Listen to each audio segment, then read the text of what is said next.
Memphis, Texas. I mean, you want to say Tennessee, but it's not.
For my buddy to show up in Albuquerque anyway.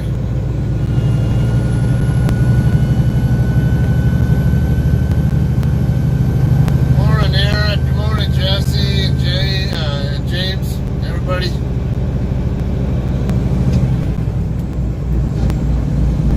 Gotcha on the rain. I guess better rain than snow.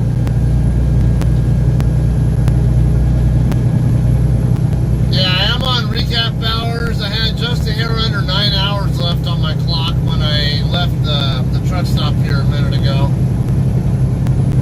I already drove, coming up on 160 miles. Yeah, actually just over 160 miles now.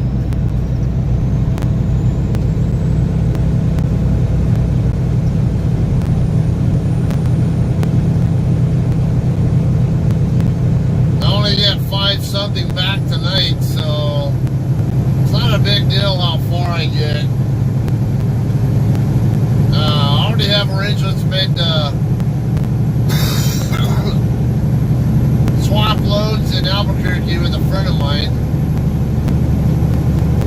Because my load is going right into his hometown and his load goes right through my hometown, so we're like, oh hell, hook each other up there and as long as we can both deliver the loads on time, it's all good.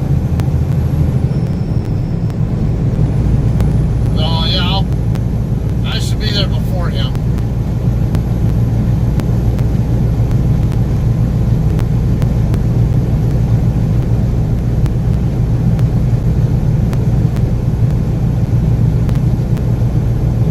Oh, cool, man. All right. Yeah, I'll be at the Flying J. Not usually my first choice of place to stop in the Albuquerque area, but that's where I'll be stopping. So I'm gonna swap with I'm gonna swap with John Farber there at the Flying J. So if you do end up shutting down there, let me know.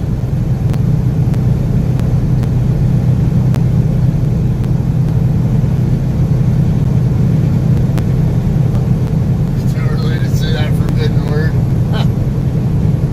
So Jesse, you guys on your way back to Colton now, or what? Well, I know yesterday you said you were on your way to the mothership from OKC or wherever.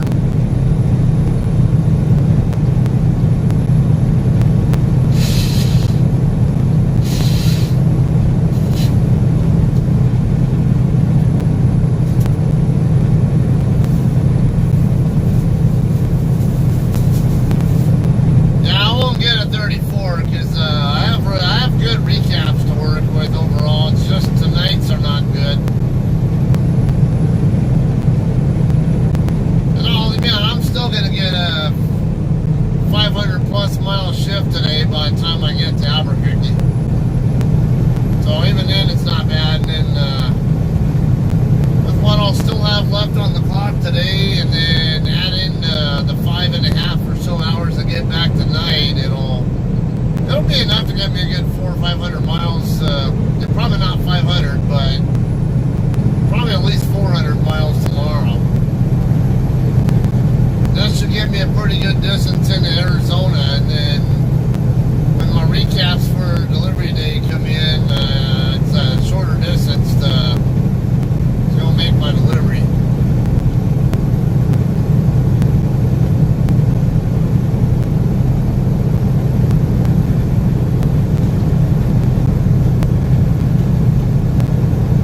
Alright, Jesse, already in Arizona. I assume you're heading westbound because, knowing that you guys were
all kinds of other weird stuff, and I'm like, how is it? This couldn't be more obvious to me. Because the voice was so very recognizable to me, and then some of the clues were that he was that he took an unconventional path to stardom, and he also said that he was a competitor. I'm like, yeah, because he was on American Idol. That's how he became famous. Was competing on American Idol.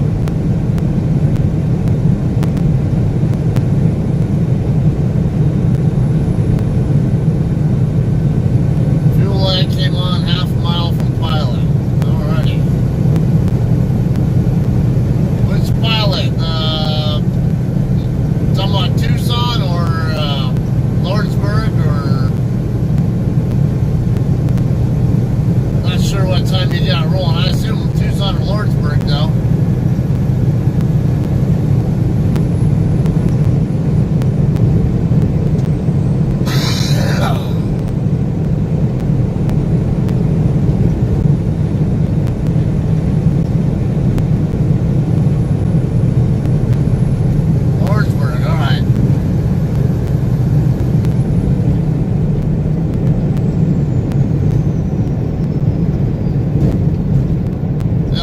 This year I haven't been able to, with that Masked Singer, I haven't been able to figure out any of them yet. But, yeah, like I say, I'm not totally up to speed on entertainment industry stuff or whatever. Sometimes they have athletes in there, and then sometimes they have just regular TV people or whatever, and they're all singing.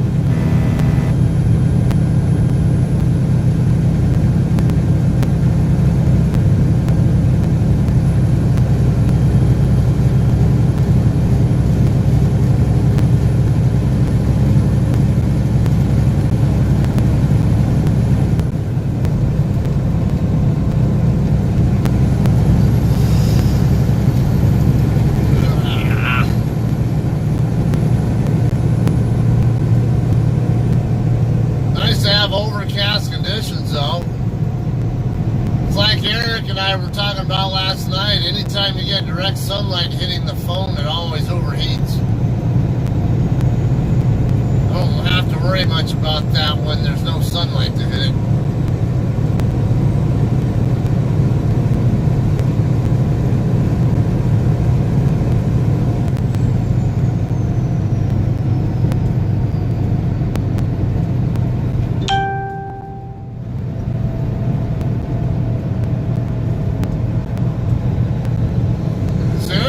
I started to watch last night, whatever, or early this morning, whatever. I think it was last night.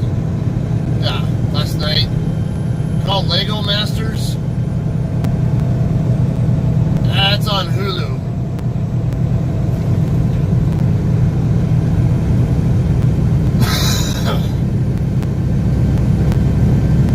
I'll tell you what, those people got some really good creative ideas there. Blows me away. I'd never be able to do something like that.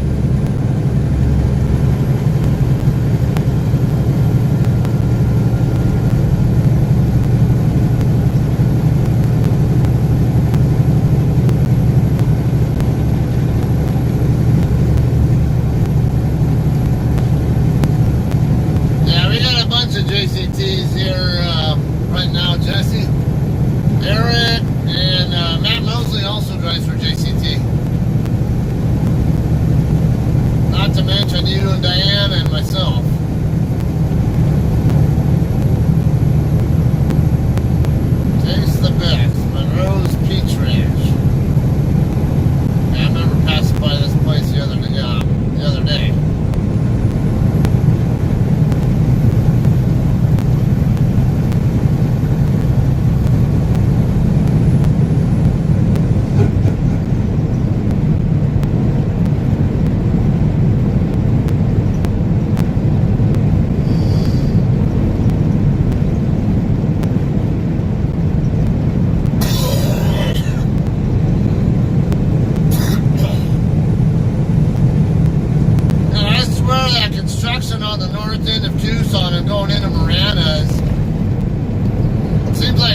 ending.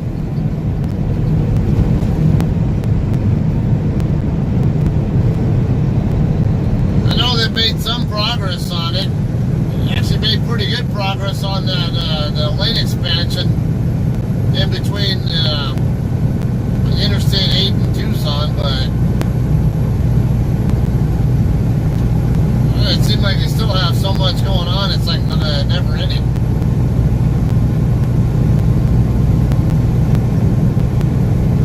I have not watched The Ranch before, but it does look like something that I'm at least somewhat interested in at least checking out. I don't tend to be a huge sitcom, be like TV show watcher anyway. I tend to prefer movies and sports, but there are certain shows I actually don't mind watching. Like right now, of course, I like The Good Doctor, and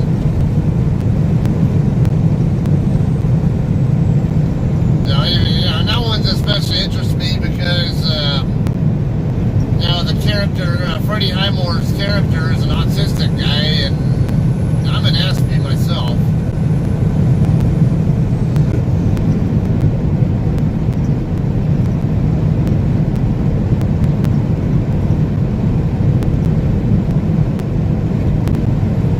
And what else? Oh, and they got pretty good looking women in that show too.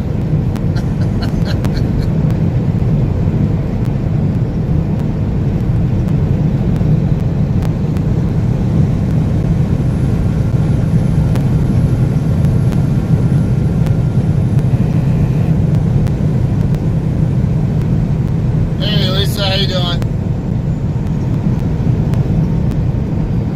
Sam Elliott doing comedy. You know, he could probably, I would say he'd probably be able to do that.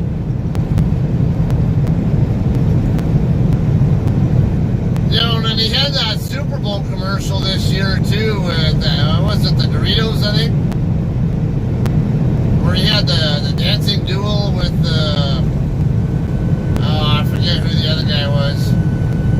The younger black guy, I forget it. I don't recall the name. That was a pretty good commercial. It's, a lot of Super Bowl ads don't impress me anymore, but you can usually rely on Bud Light and Doritos to usually have pretty good commercials.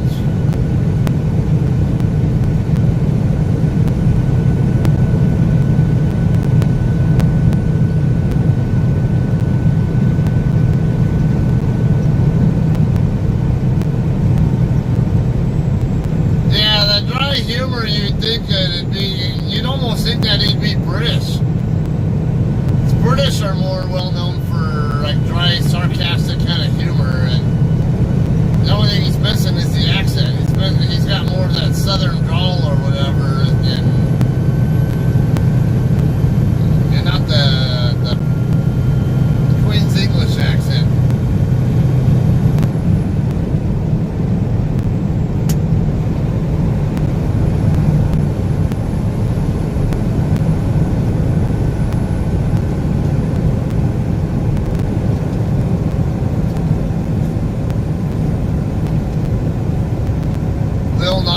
Okay, that's the guy in the Doritos commercial with Sam Elliott, right? I assume.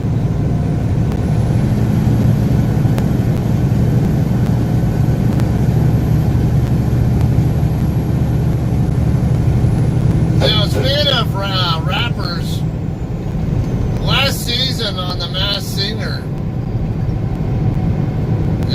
T-Pain was on it. I was one of the masked people, and man, that guy can sing. He's really good.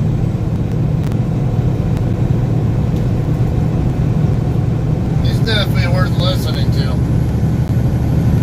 Alright, Clarendon is 7 miles from here. Claude is 38. I think it should be, because I've done 180 miles. 235, 240, somewhere around that ballpark to get to I-40.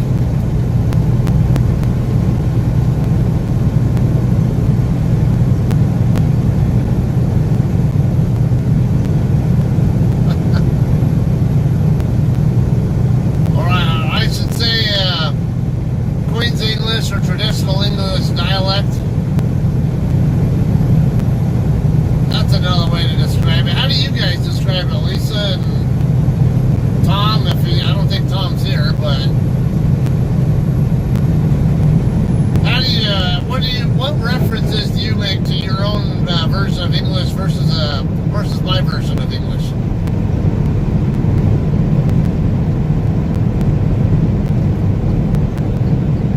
Just say British English or UK English or what?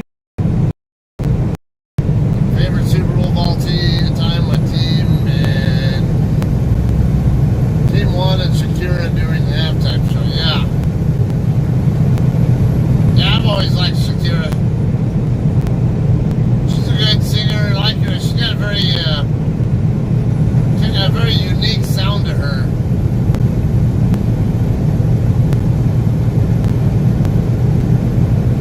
And she's a real cutie too. I remember when she was on The Voice, one of the coaches on there. She was very endearing on that show too. Very nice girl. Yeah, you can tell, just great personality.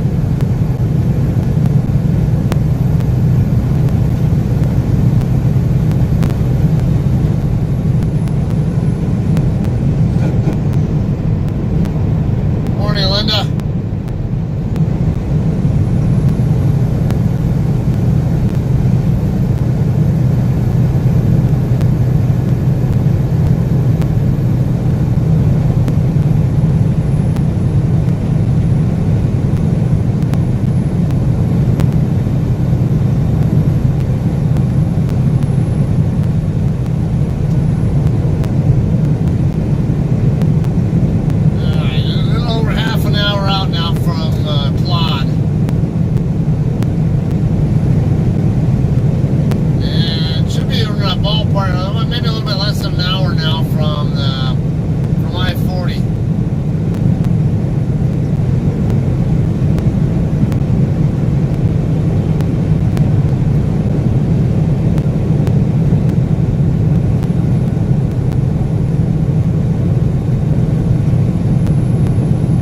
Yeah, I've noticed that, Lisa, with your guys' accents, I do notice that there are certain ways that certain vowel inflections and stuff like that, or that people have depending on where they're at in the UK. Or I mean, even England. Particularly like let's say listen to a bunch of UFC fighters from Britain talk. Like Michael Bisping, he talks a certain way. And then you'll hear other... And I can tell he doesn't articulate his vowels the traditional Latin way, I guess I would call it, where all the vowels are pronounced in a very specific way. Yeah, he tends to pronounce them a little bit different. And there are others who will actually have more of that traditional sound to them, with their vowel inflections, whatever. Yeah, not to mention, I'm sure you guys have different slangs too for different areas of Britain.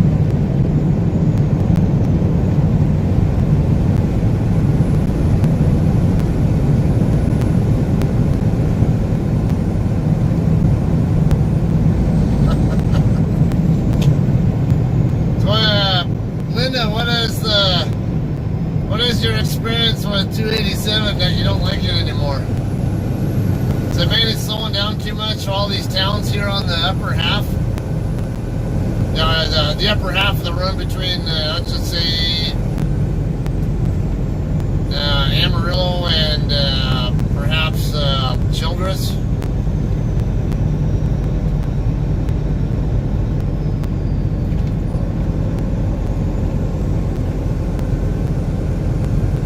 Jesse, it's the hips for Shakira for him. All right, yeah, she does know how to work those hips.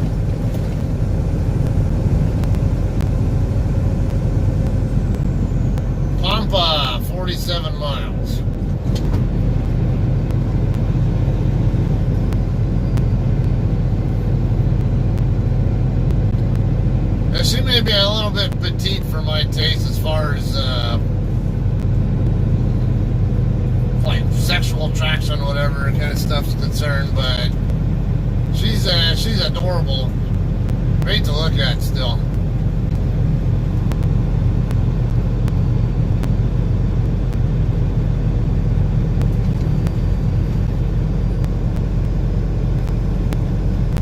Clarendon Visitor Center.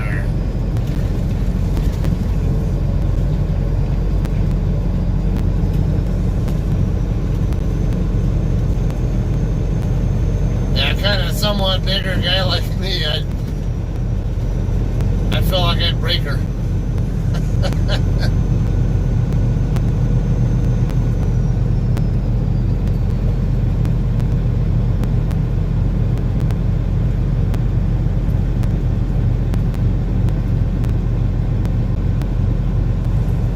Yeah, now with all the different accents, whether it's American or UK English, or Queen's English, however you want to refer to it, or Irish, Australian, whatever, or even other countries that speak English. Those can also be referred to as different dialects of English. Where it can be mostly the same, but certain words that get used in certain areas, or a certain way of, like I said, a certain way of articulating the words too is where the bigger differences are.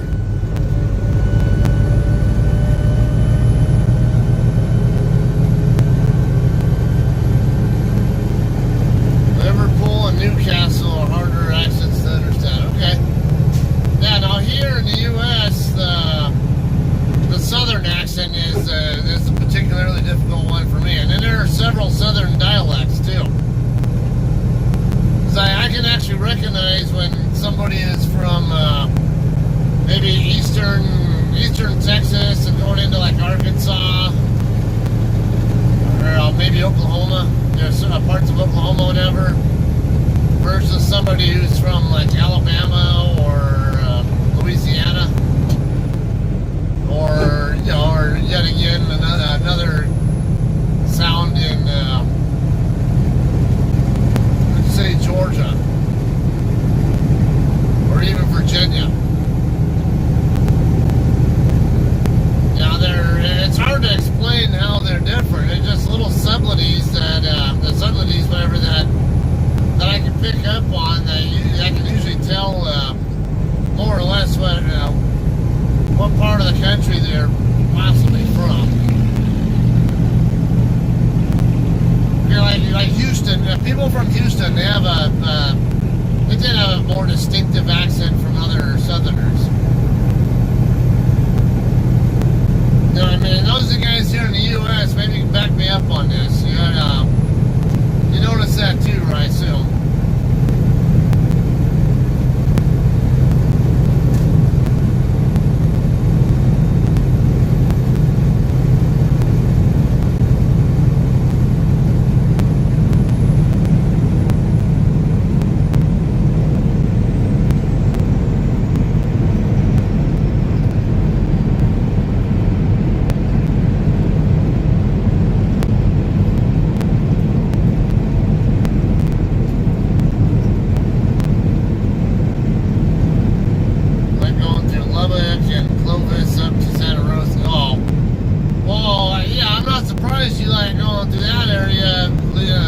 Being that you're from Clovis, I'd like to go through there all the time too. That's where I had a home, or I had some roots or whatever, friends, family, whatever the case.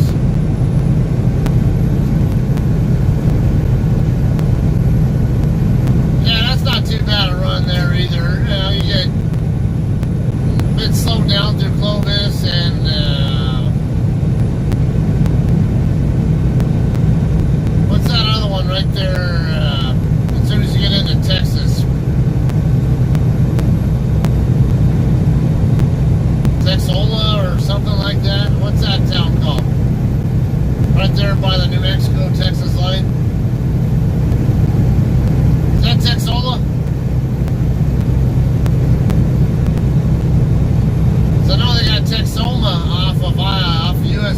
4.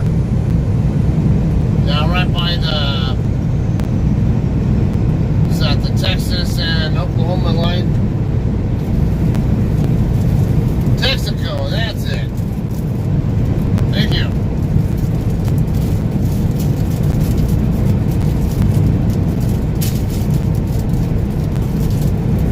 And it's snack time.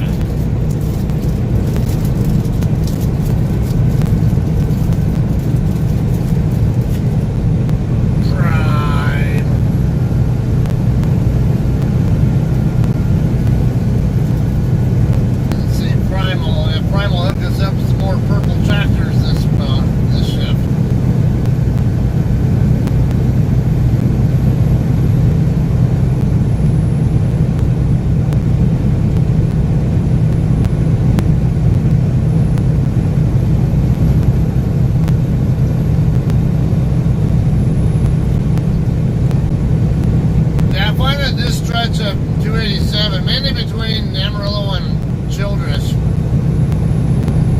I would call it a little bit more annoying part of 287. And in between Childress and Fort Worth, it's not so bad.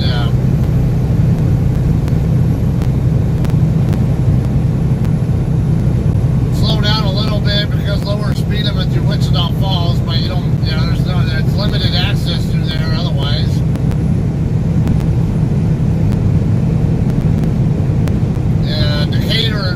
Decatur and Rome can slow you down a bit. Not too bad, but they can.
Basically down to Lubbock and then take what is that, 114 and maybe 199 or whatever that highway is over like when you go into the drop yard there. Because I did go that way one time, and man, there is just nowhere at all to stop in that area between Lubbock and Fort Worth. Unless you go all the way down to I-20 and then kind of cross 20, but I took 114 across to, or I think it was 114, 82 and 114, something like that, over to 199 or whatever that highway is that goes down into, not Blue Mound, is it? It's not too far away from where, I mean, you can get on to 820 and it's not too far away from the, from where the drop yard is when you get on the interstate.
nothing there. So if you get tired or I'd say you need to take a mandatory break, or maybe get tired and need to, or stop and use a restroom or something. There's just almost nothing anywhere there.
Quora. Open an app. Sign in.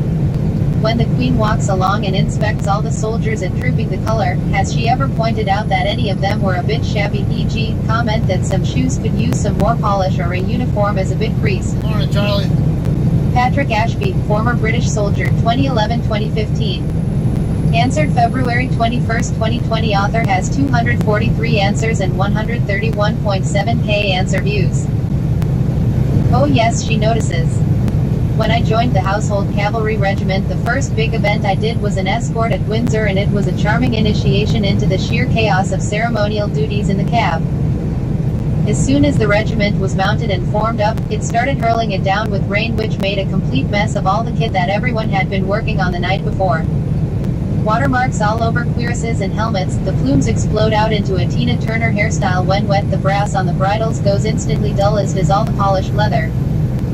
Cab trooper, not waterproof. The horse I was on was a bit excitable, aptly named Zoodalore, but the horse next to us was even worse.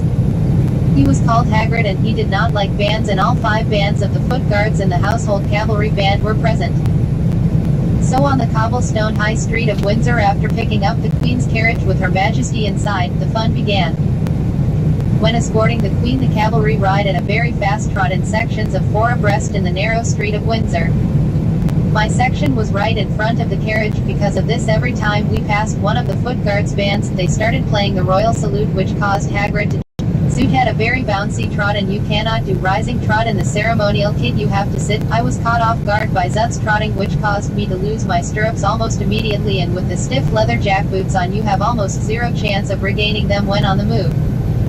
And being new, I had not put on thick socks, so to my horror my boots seemed to be sliding off, and if that had happened, the regiment corporal major and the squadron corporal major would have both been after my hide. All I could do was point my toes skyward and sit as deep as possible. I was aware of TV cameras around and above me as well, and all I could think was, don't fall off or you'll be all over the bloody papers.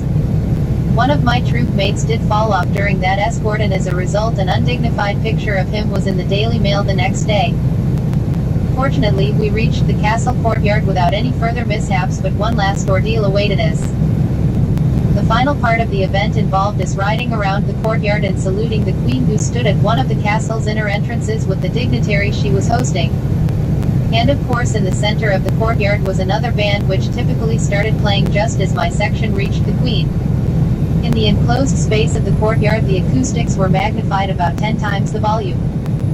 Because of this, Hagrid reared up and plunged into both me and Zoot, knocking my helmet askew, and to add to things, in that moment Zoot decided he had had enough of Hagrid's antics and swung his head and bit Hagrid on the chest, making him squeal angrily. And all the time whilst this was happening, each of my section had carried swords and saluted, eyes left with as much poise as we could manage. And what was going on hadn't been unnoticed. The Queen had seen it all. Her eyebrows seemed to have traveled to the top of her head. When we were past her, instead of turning her attention to the section behind us, she continued to watch us until we were safely out of the courtyard. I imagine she probably had a good laugh talking about the whole episode at table that evening. So in answer to the question, doesn't notice, but after seeing so many parades and escorts, she apparently prefers it when things go wrong, as it's more entertaining for her. 5.8k views. View 527 upvoters. Great job View on shares. this charger. About the author. That's a weird Patrick one. Ashby. Former British soldier, 2011-2015. 131.7k content views, 53.8k this month. View 5 other answers to this question. About careers, privacy terms, contact. Open an app. Yeah, that would have been something interesting to see.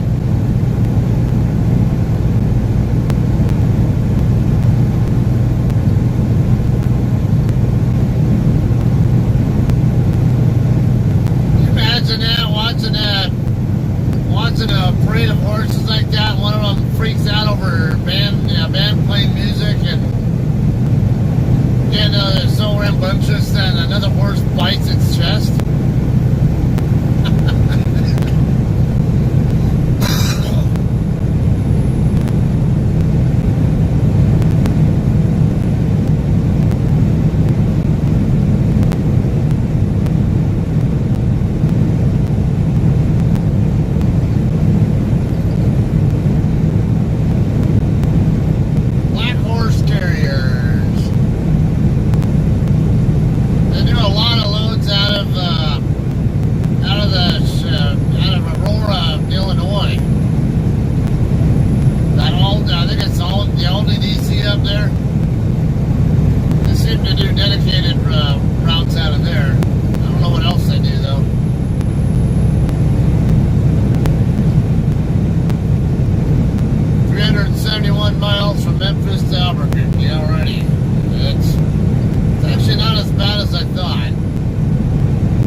miles out from I-40 at this point. Look at all these wind turbine blades here on the train. Damn, they got like three cars for one blade. Actually, 4 cars for one blade.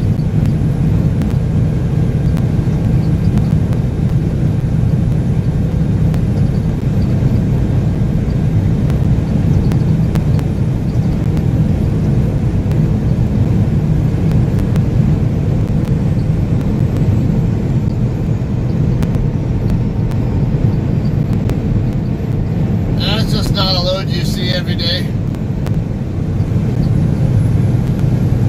Okay, all of these blades have the openings tarped, but there was one I saw that was not. It just had the chains in front of it.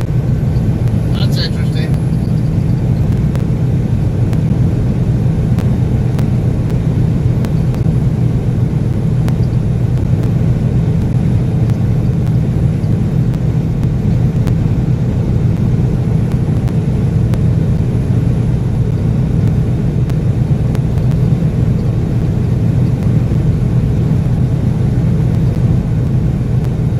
Truck that I saw the other day, it was on the street the other day too, or the back of the trailer caught fire. I imagine it looked like it might have been a brake fire or something.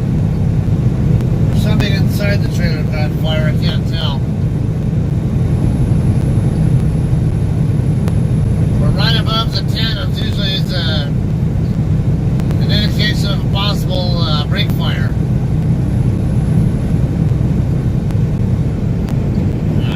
If I should bother passing this guy, because I know I saw a speed limit reduction sign coming up. 55. I'll wait till I get the other end of town unless he slows down more than I do.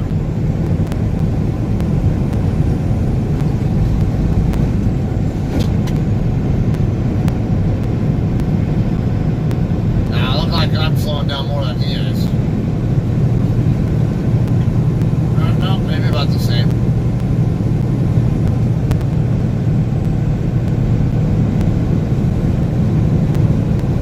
Yes, we did get okay to do the swap. And that's why I'll be stopping in Albuquerque. I could actually go further than Albuquerque if I want to. I considered it in my day in Gallup, but yeah, he can't reach Gallup. It's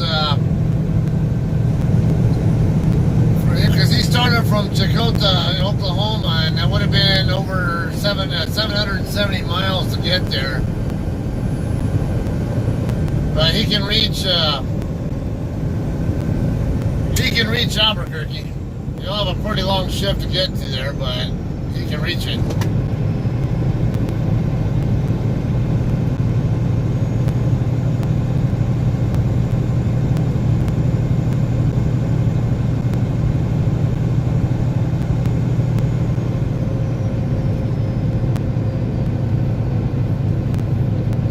About to hit downtown Claude area now.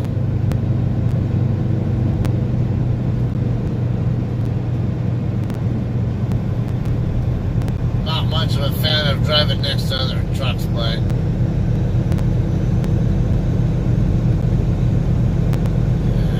When we get out of town here, I'll see.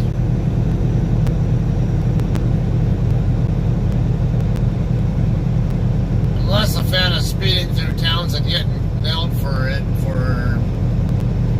when it's not necessary.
once I'm on I-40.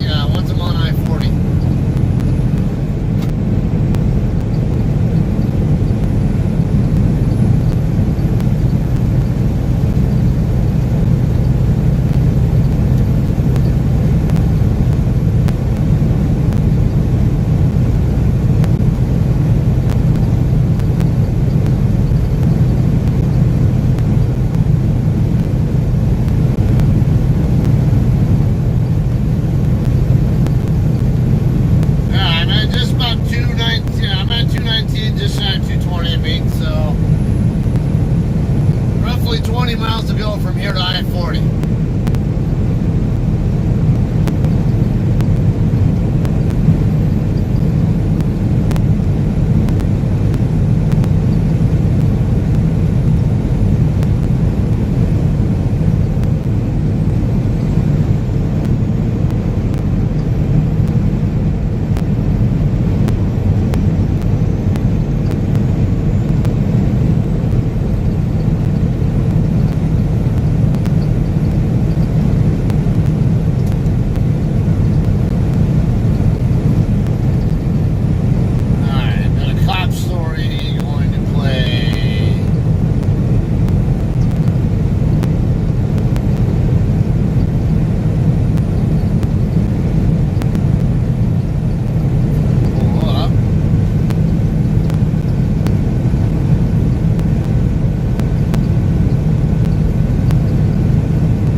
Officers and lawyers, what is the most exciting thing to have happened in a courtroom?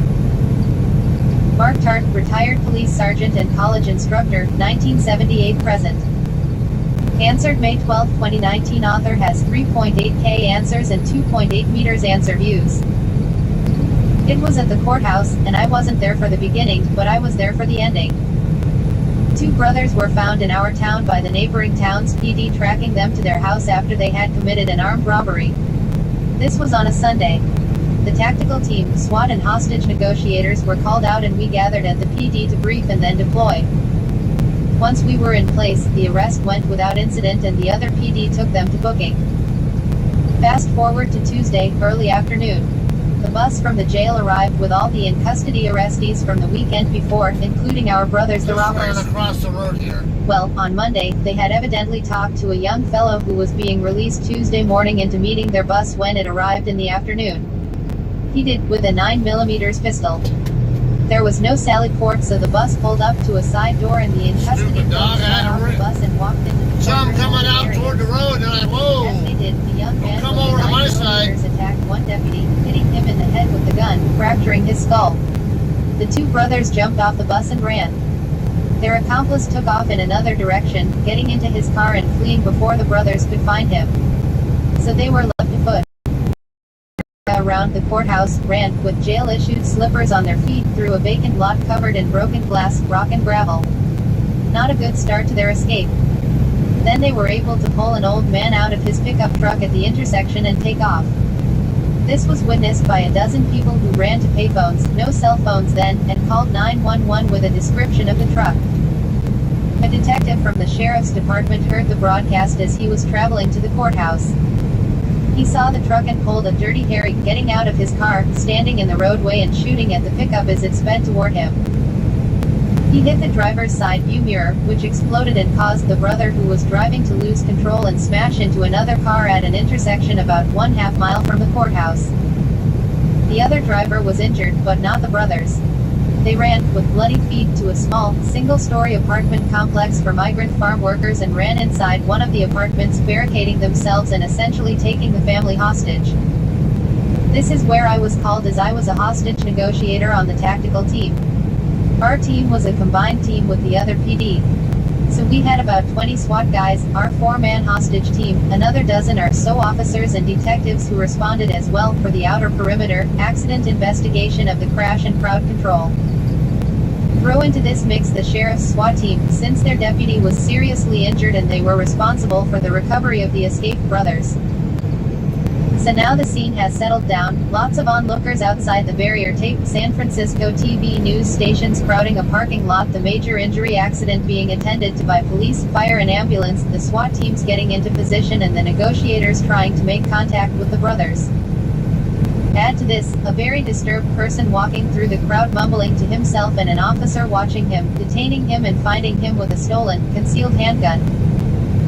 So now that this 3-ring circus is in place, along with one of our officers in a news station helicopter to get a bird's eye view of the scene for the tactical commander, we make our call to contact the brothers. As soon as we did, they begged us to let them surrender. We had to slow them down so we could alert everyone they were coming out. Once we did, we had them come out and they were taken back into custody with nothing else happening. That was the most interesting, dangerous and strange thing that happened at the courthouse in our town amongst a bunch of weird things that happened. The fellow that helped them escape was caught later. He had dropped the pistol he used in the parking lot, but that was never recovered. The brothers received a long sentence because of the original robbery, the escape, the carjacking of the old man and taking the migrant family hostage. They pled down to about a decade or so rather than face trial and a life sentence. 12.5k views. View 380 upvoters. View sharers. Answer requested by Eric Lang. About the author. Mark Tart. Retired college instructor, police SGT, detective and veteran. Retired police sergeant and college instructor 1978 present. M. Ed from Concordia University, Portland, Oregon. Lives in San Francisco.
Particular steakhouse on the west side of town next time I get a chance.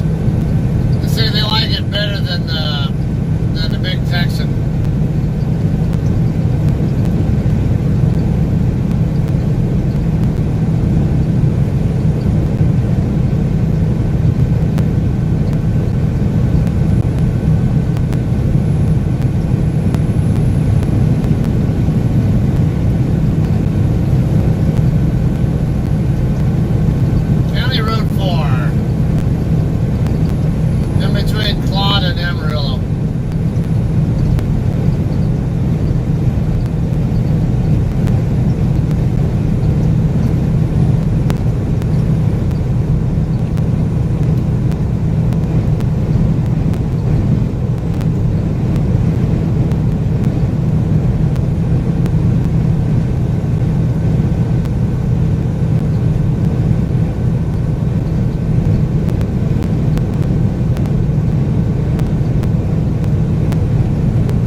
do a me first world, driver. What are you talking about?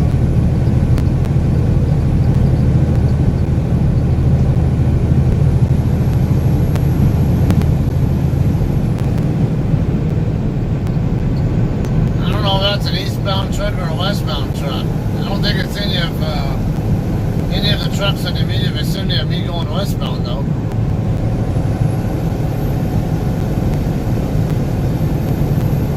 Speed limit 50. Watch, see how these guys are all going to pull away from you now?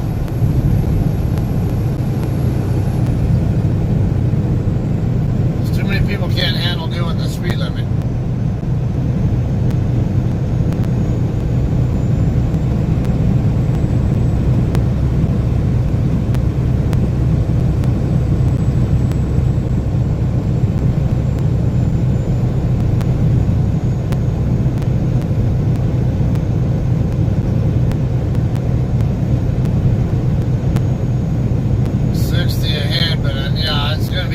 Zone until we get past the narrow area here.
over here by Cavender's Boot City. It's right next to, what is it, Logan's Roadhouse, I think it is. Be coming up pretty soon on the right side.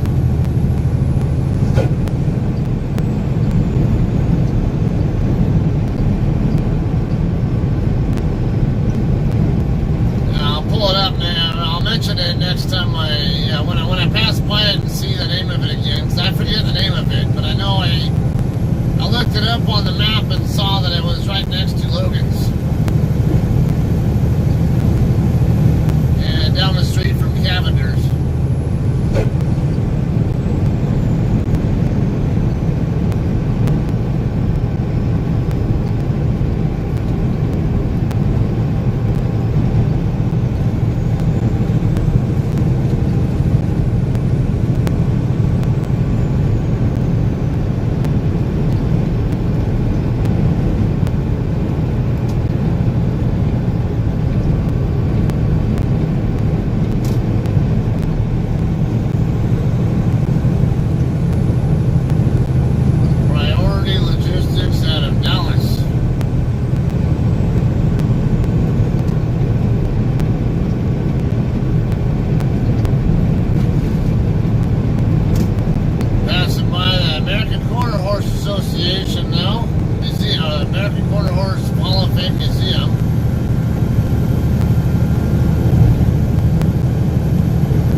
bet that used to be an England trailer.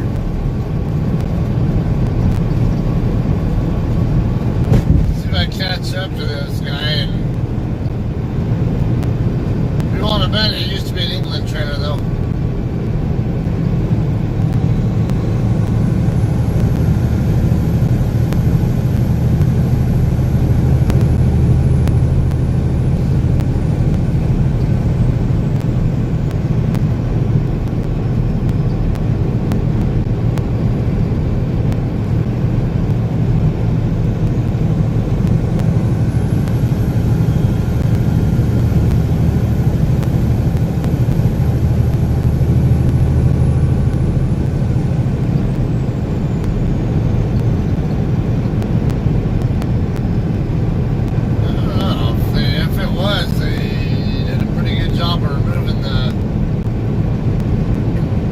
Evidence of it being one.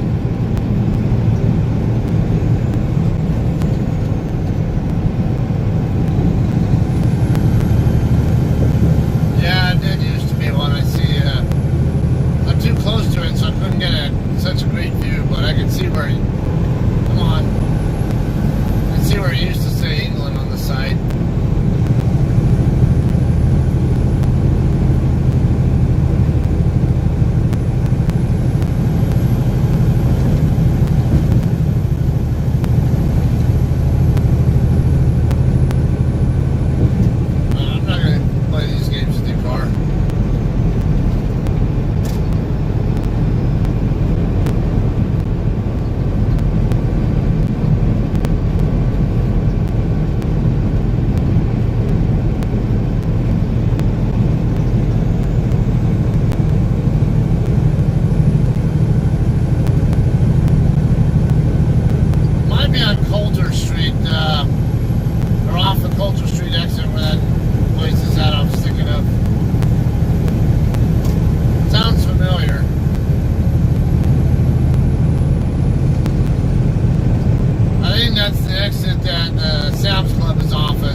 Street and Wolfland Avenue.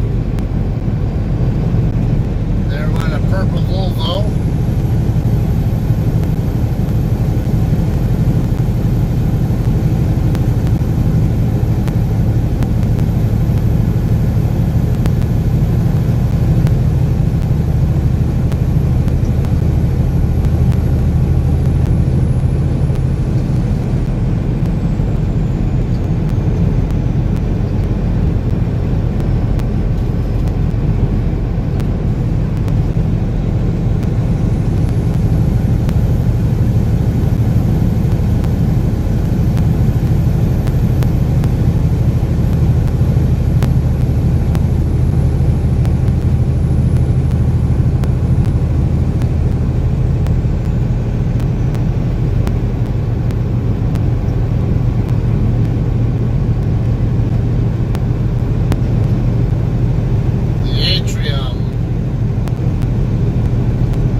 Fatalities in Texas this year.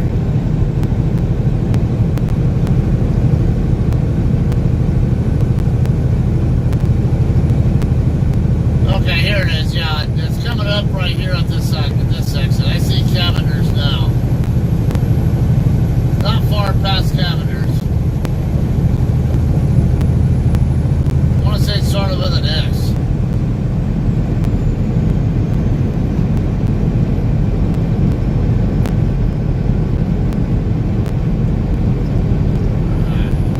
Logan's.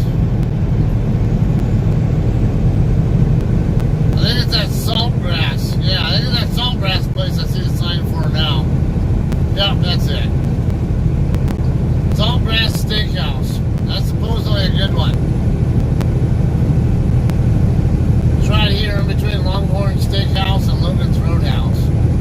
Right in front of my place.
Cadillac Ranch on the left.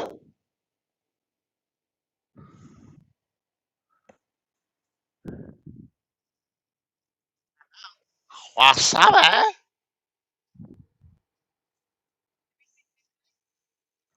Have I seen what? Uh, yeah, a little bit because when I got up to go to drive at the normal time, I was like, screw this, I'm tired. I knew I wasn't gonna get very. We weren't gonna be in Albuquerque until a little later anyway, so I was like, who cares? Yeah, I just got past Amarillo right now. Where are you at?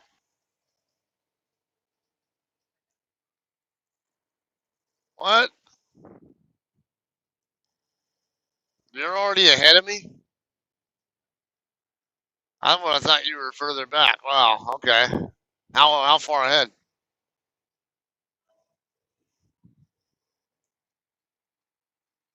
Oh, you're not that far ahead of me then. I'm at what was the 60? Yeah, I'm at the 60 right now. I just passed the Loves, the one over by Cadillac Ranch.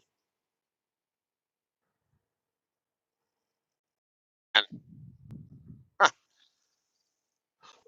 if I just started my inside the building, I would have been in the same spot as you. If I were,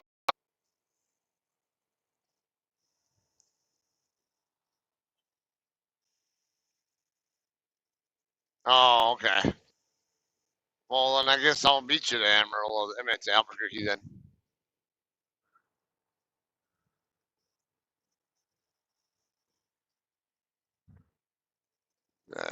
Yeah, it would be a good idea.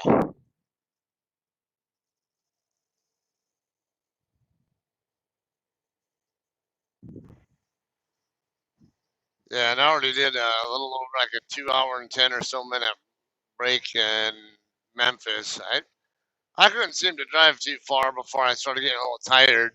So I think it was because I kept waking I have my alarm wake me up every hour or so, whatever, and like and it disrupted my sleep or whatever.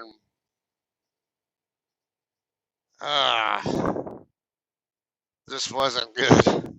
And then yeah, I just kind of had the thought, yeah, it won't matter. I'll probably still beat you to Albuquerque anyway.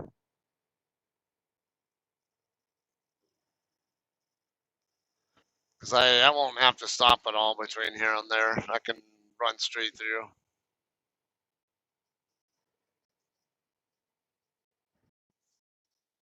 Uh, I'm Albuquerque though, because I don't. I mean, I got 627 left on my 70 right now. Or, yeah, and then I get five. I think 5.5 back tonight. So either way, I can't run a full shift tomorrow, regardless.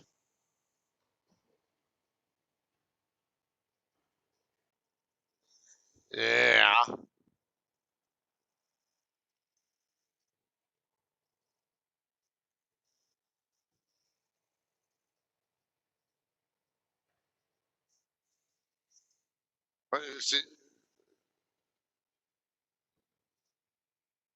So you didn't end up stopping in Chakota? Oh, in Choctaw, whatever that town is called. Oh, okay.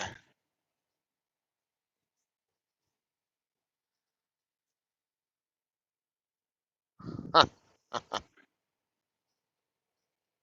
So how many miles did you end up doing? It's not too shabby.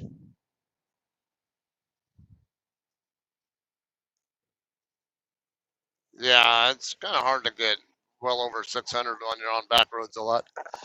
It's, like I had one where I went from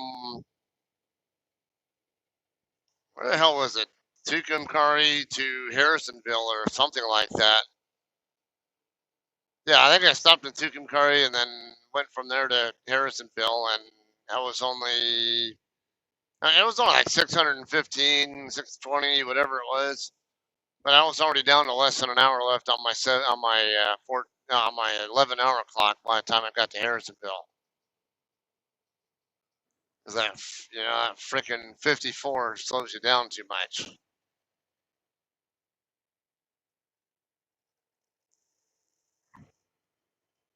Yeah, especially when it's a good 400 plus miles of US 54 or K61 or US 50.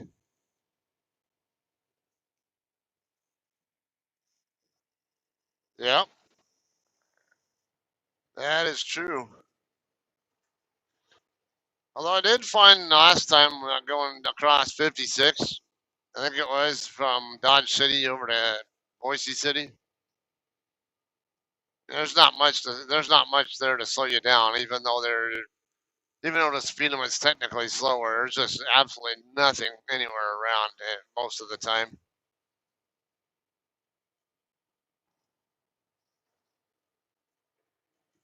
You ever go that way?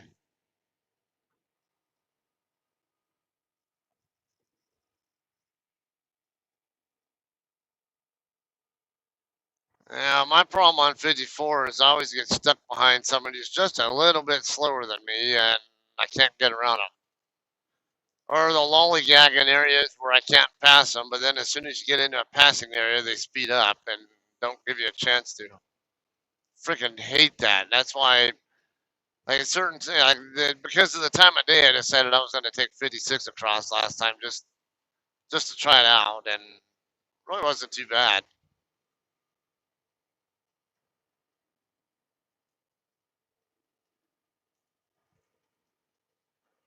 And it ended up a pretty scenic drive going down I-25 too, from where it runs into there to Albuquerque.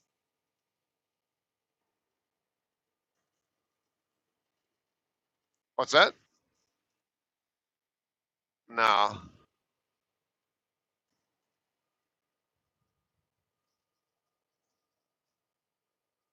Yeah, I'm never on I-25. Once in a blue moon, I touch even any part of 25 outside of the Denver to Cheyenne section.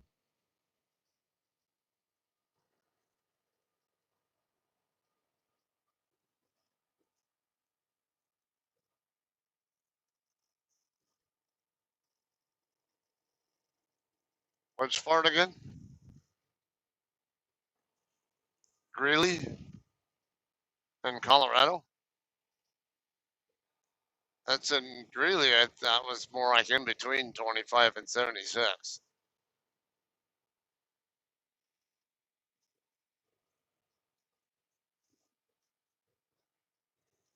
Oh, okay. 25, what, all the way down to Albuquerque or? Oh, okay.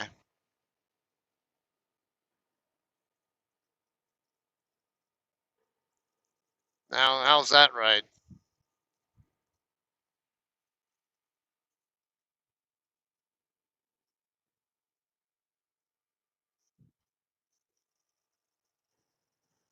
Yeah, I've only once gone through there. And that was when I was coming up from Amarillo. I think I was going up to the Salt Lake City area. And the only reason I went that way was because I was trying to go around the back end of a tornado storm that was coming through the north end of Amarillo. So I was basically trying to pass behind the west end of it.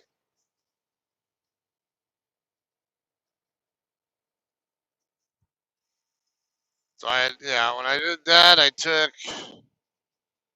think I took 40 over to some farm to market road, and then took that FM road up to what the hell was it? Not 380, was it?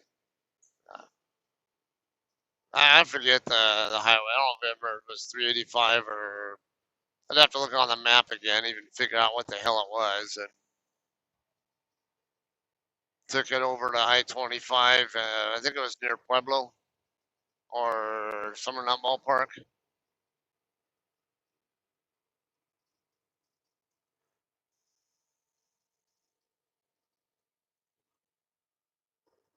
Yeah, I don't remember it being too bad. In fact, the time I've had times I talked to Andy, and he says that he actually likes prefers going that way because it's I guess it's 4 lane divided, 2 lanes in each direction, whatever, divided a good chunk of the way.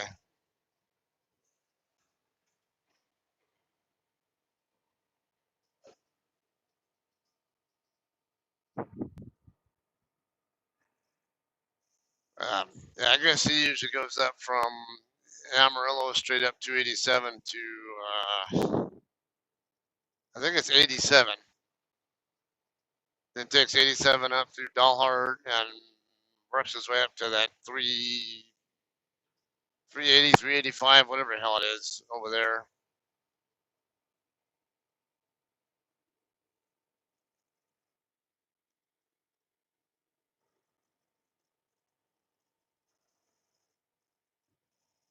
Yeah. Yeah, it's interesting hearing the different ways people like to go to places. Like Linda Bass and I were talking earlier about how about ways to get down to the Dallas Fort Worth area from I-40, and she yeah she says she likes to go down 84 from Santa Rosa down to Lubbock, and then take 82, 114, and whatever into the Fort Worth area. Yeah, I've gone that way before, and man, it's nice and desolate, but shit, they're just that's the problem too. It's if you need to stop for a mandatory break or want to stop for a nap or piss or whatever else, there's a purple prime uh, squirrel moment. Leave me alone. Yeah, there's just not really anywhere to really stop there either. I think one or yeah, I think I saw like one or two picnic areas that were not very didn't even look like the most accommodative to trucks either.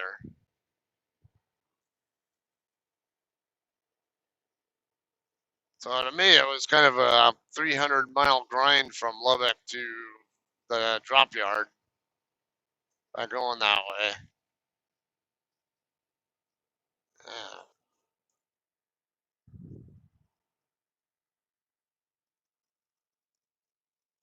Someone saying something about not knowing what they're doing.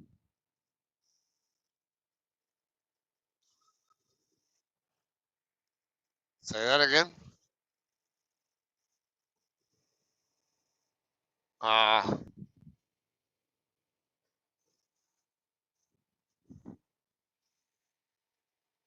all right. I don't know. So now are you gonna go back to it, or are you just gonna stop at Russell's?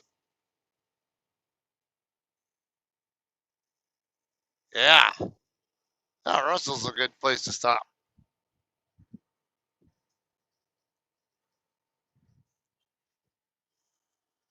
Oh, brilliant.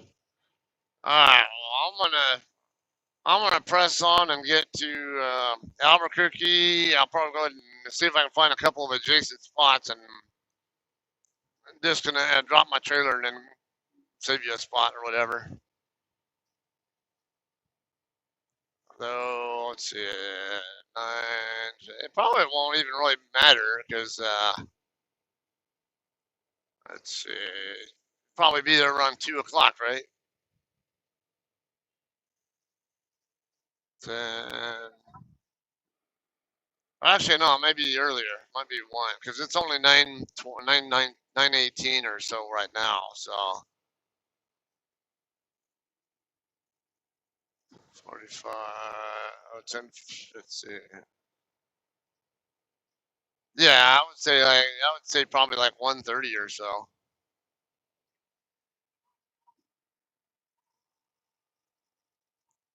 Yeah. Well, yeah, it's nada. Or as my wife says, no IDK.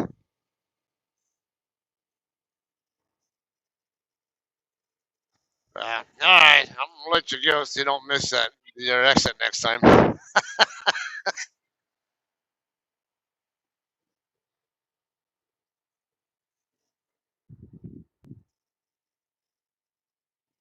Yeah. Yeah, it's funny though, because that's one of the reasons why I don't like to be on the phone when I know I have an interchange or exit or something coming up. Because sometimes I get distracted and forget to get off the exit or hit the wrong side of a split or something along that line. So, all right, y'all see you in Albuquerque. All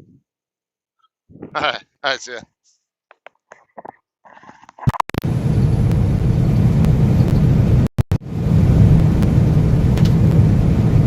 Alright, this is my buddy John. I'm going to be swapping loads with him in Albuquerque. Just as a convenience for both of us. My load is going into his home area and his load is going into my home area, so kind of hook each other up. He's less than 10 miles ahead of me. But he has to stop for a 30-minute break. He was going to stop there at the Pilot in Vega, which is only 6 miles from here, but I think us talking on the phone caused him to miss the exit. Yeah, he said it was kind of iffy on if he wanted to stop there anyway, so I mentioned Russell, said, oh yeah, that's a good idea. So I said I'll get off the phone that way, he makes sure he doesn't have to worry about distractions contributing to him missing his desired exit. Yeah, now another one of my friends, Jesse Wyatt, he was on here earlier. He did say he started to get rained on as soon as he got into Arizona. So I'm still like almost 400 miles from Arizona. I will not be going into Arizona on this shift. But I'm sure whatever he got hit by is coming this way, so downstairs a decent chance I'll probably get hit by something on the way in.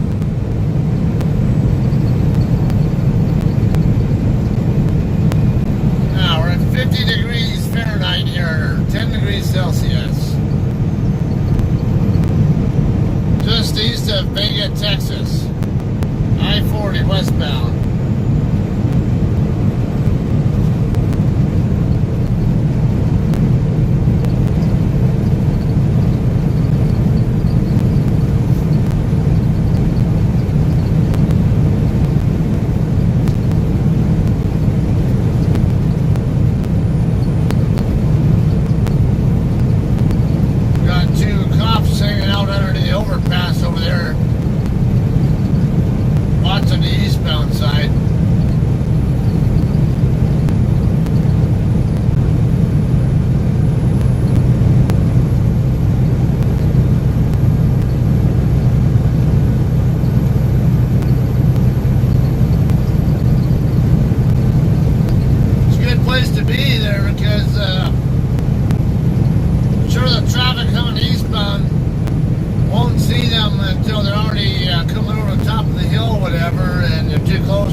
because here's 385 coming up right here.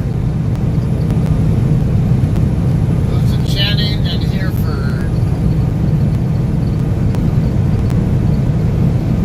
I appreciate that.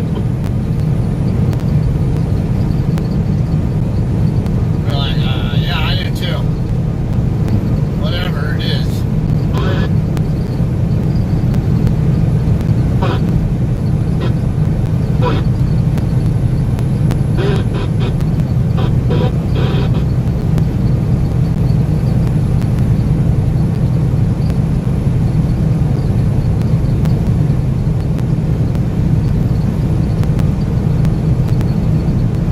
Coming up on the pilot in Vega now.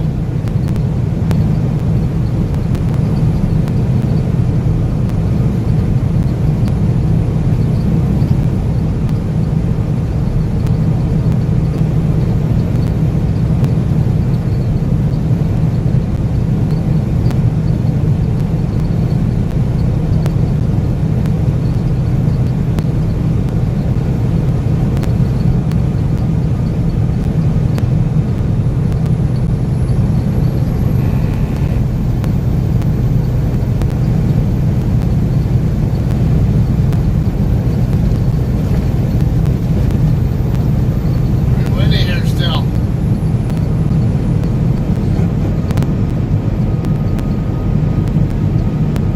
Probably about 15 mile an hour winds, I'd guess. 10, 15, whatever. Hey, national carriers, no right? Something about national carriers. Yeah, man, come on.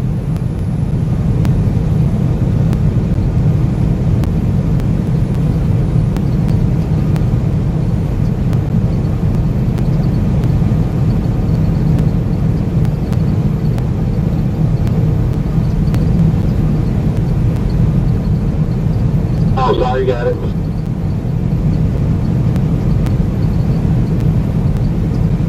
That was the eastbound side, I know for sure, because that was a Roadstar truck that was trying to pass FedEx. It was causing all that backlog in the left lane over there.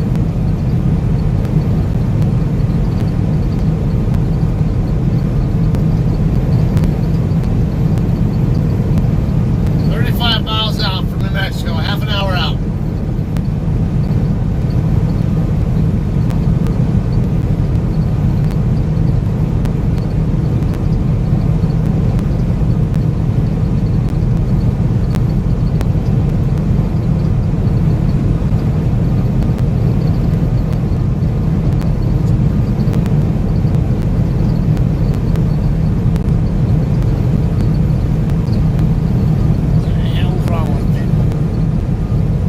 There's another one in my area.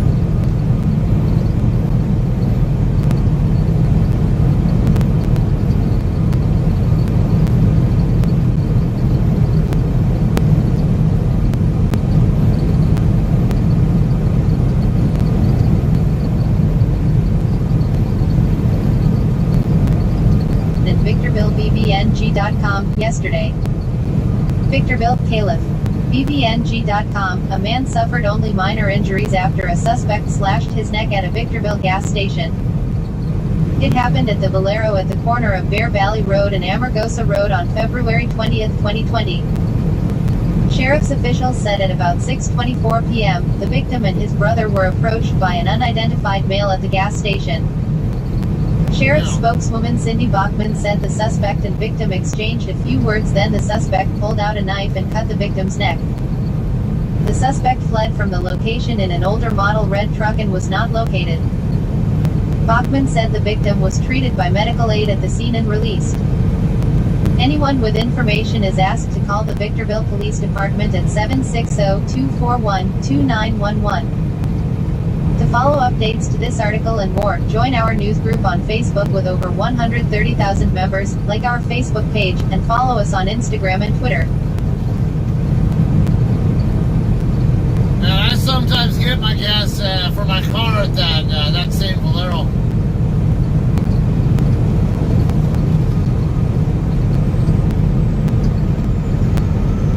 Like, pull out a knife on me. you're gonna die.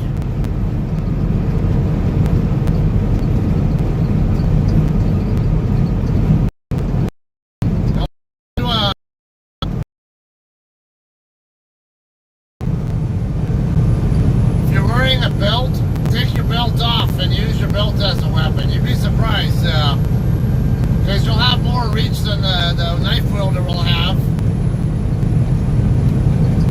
And with them holding their knife, they, especially if you go after the knife wielding hand or arm, whatever, it's harder for them to defend against it because, it's harder for them to attack you too because they're too busy trying to keep from getting swatted by your belt. So it kind of puts them at least somewhat on the defensive and makes it harder for them to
lights out. Don't you try to pass me on the right, you piece of shit. I will get the right distance, but right in front of that guy before I come over.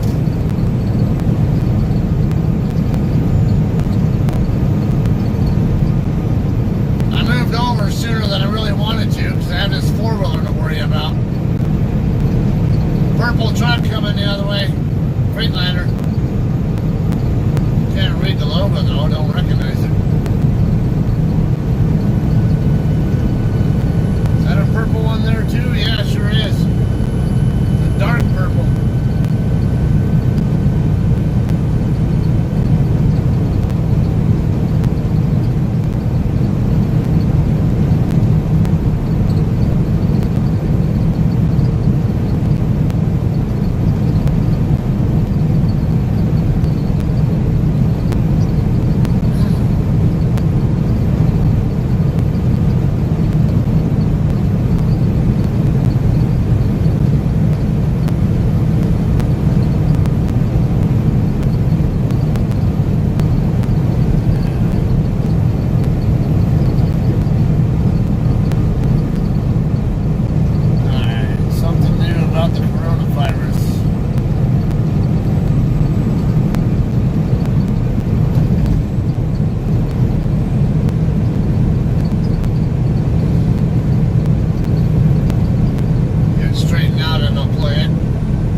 Health experts warn life-saving coronavirus vaccine still years away. Top health experts from around the world are mobilizing to combat the novel coronavirus that has infected more than 77,000 people worldwide. The global health threat posed by the coronavirus has kicked the world's scientific community into overdrive as it races to develop a life-saving vaccine to fight the epidemic that has killed more than 2,300 people to date. More. In the United States, multiple arms of government health agencies are engaging with the healthcare community and private sector partners to prepare for the further spread of COVID-19 within the country. Posse called the interest from pharmaceutical companies in developing a vaccine for the novel coronavirus much more intense than it had been for the global SARS epidemic, which occurred in 2002-2003. Still, the development of a vaccine is not the only hurdle in the process of combating a disease outbreak like COVID-19. More, Iran reports 2 novel coronavirus deaths, the country's first cases. One of the things that people don't take into account is how long it's going to take to manufacture hundreds of millions of doses that the world is going to need, Posse told ABC News. The production component will present a challenge for scientists and institutions. Even if a candidate vaccine is created within the anticipated timelines, Posse said pharmaceutical companies may not be ready to scale the production of those life-saving therapeutics. You could find yourself where you have a vaccine candidate in a year and a half, a year and 3/4, but it takes another year to scale up to get enough doses to be meaningful to anyone, Posse said. Although the WHO has not yet designated the COVID-19 outbreak as a global pandemic, that may soon change. In a press briefing on Friday, WHO officials warned that time was running out to contain the COVID-19 outbreak. 4. China revokes press credentials for 3 Wall Street Journal reporters amid coronavirus crisis. Our window of opportunity is narrowing, WHO Director General Dr. Tedros Adhanom Ghebreyesus said. We need to act quickly before it closes completely. In the event the WHO declares the novel coronavirus a pandemic, the number of doses needed to fight it would be staggering. Posse says the US would need hundreds of millions of doses, and more so for around the world. If it's really a global pandemic, Posse said, you're going to need billions of doses. ABC News' Aaron Shoemaker, Eden David, Matthew McGarry and Joseph Simonetti contributed to this report. Health experts warn life-saving coronavirus vaccine still years away originally appeared on abcnews.go.com.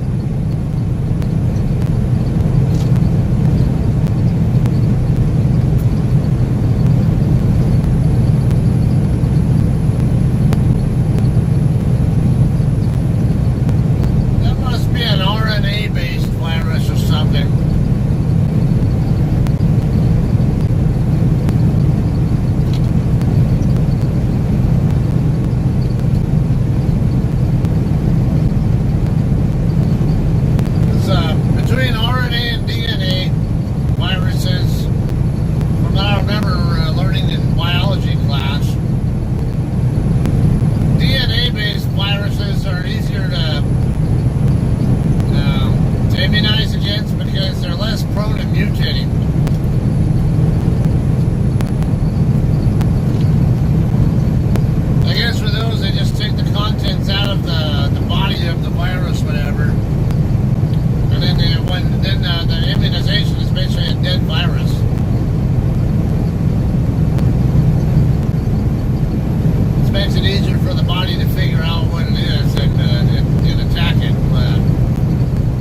the immune system's attached against them.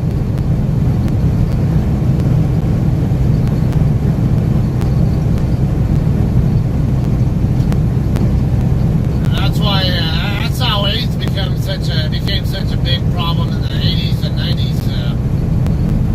Because it's an RNA-based virus, HIV.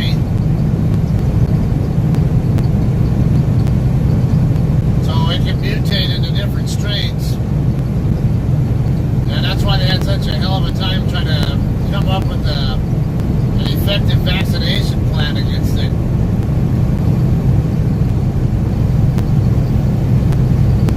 Nowadays, I understand they use a concoction of a few different drugs, whatever, for it. Seems to be pretty effective because. I mean, it used to be back in the day when we first heard about AIDS. You know, you get a lot of, I'd say, famous people, like even like Freddie Mercury, Eazy-E, and who else? Didn't Liberace die of AIDS also? There were a handful. There were several notable people who had AIDS and died from it within about 10 years of when they were first infected with HIV. Then you get guys like Magic Johnson, who revealed in, 1991 or something like that. 1990, 91, something like that. That's when he retired from the NBA because his discovery of having HIV.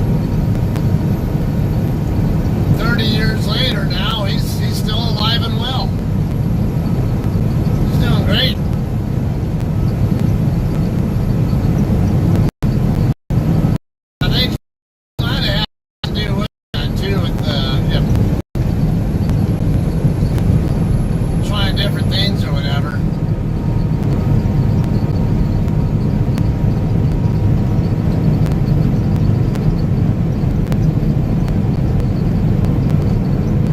Jimmy.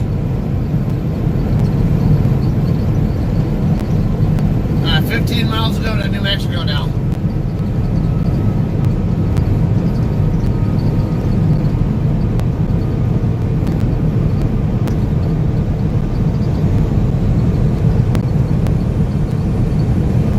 Surprised I haven't seen any JCT trucks yet here on I-40.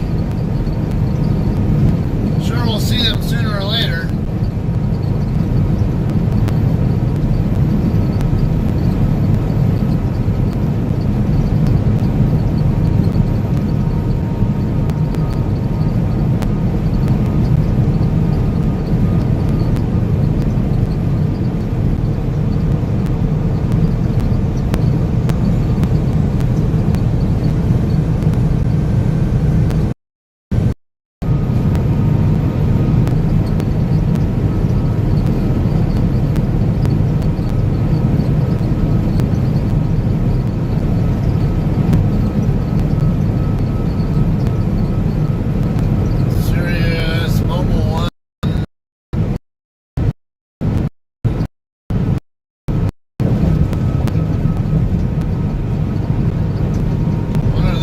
Where they're coming from.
working in law enforcement at the time and declined the job.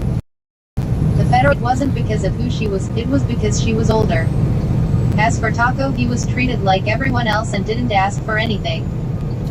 There was a mayor of a city in Con. I can't recall his name, but he was convicted of some fraud involving members of the mafia. He denied any involvement in organized crime and was just an Italian American who got elected. But when he came to prison, the leader of the Patriarca crime family, Raymond Patriarca Jr., who took over the family from his father at the time, as well as the New York mob guys, all welcomed him to prison, which in turn assured me he was guilty. If he had no dealings with them or refused their corruption attempts, he would not have been safe in the prison with them. 31.8k views. View 101 upvoters. View sharers. Answer requested by Aaron Fennell. About the author. Vito Mara. Former retired federal officer at Federal Bureau of Prisons 1991-2017. Studied at the High School Experience. Lives in the United States of America 1966 present. 127.5 content views 7.7k this. Active in one space. View 2 other answers to this question. About careers, privacy terms, contact. Open an app. Continue with Google, continue with Facebook. Login, sign up with email. Article 4 of 276.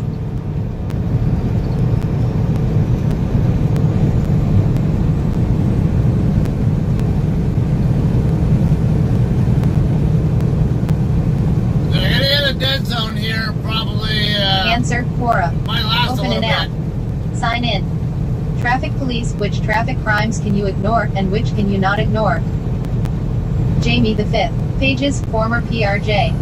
Manager, Automated Service Systems Design at AT&T, 1988-2017. Answered December 29, 2019. Author has 601 answers and 213.3k answer views. Like speeding in residential, suburban, or school zone is not the same as speeding on a highway. My 47 home residential circle with one entry, exit at 30 per hour, same speed as the road that hit. Drivers in our neighborhood are always speeding as far as residents are concerned, but not based on the signs. We've asked to lower the speed to a more residential, like 20 miles per hour, and the answer, this in Florida, has been, a dumb. Speed designation is based on majority of traffic flow speeds and number of accidents. Really? How would they should be? Leos should concentrate on the problem drivers, such as those who impede safe driving. Traffic is unquestionably dangerous. The lanes, they speed up to block space if you signal a move, although plenty of space for both. Purposely box you in and don't allow you to pass. This list can go on. Our highways and roads would be much safer at any speed if drivers respected other drivers and road rules guidelines. Yeah, that's true. 105 views. Answer requested by David Swanger. BA, business, lives in Central Florida. About careers, privacy terms, contact. Open an app.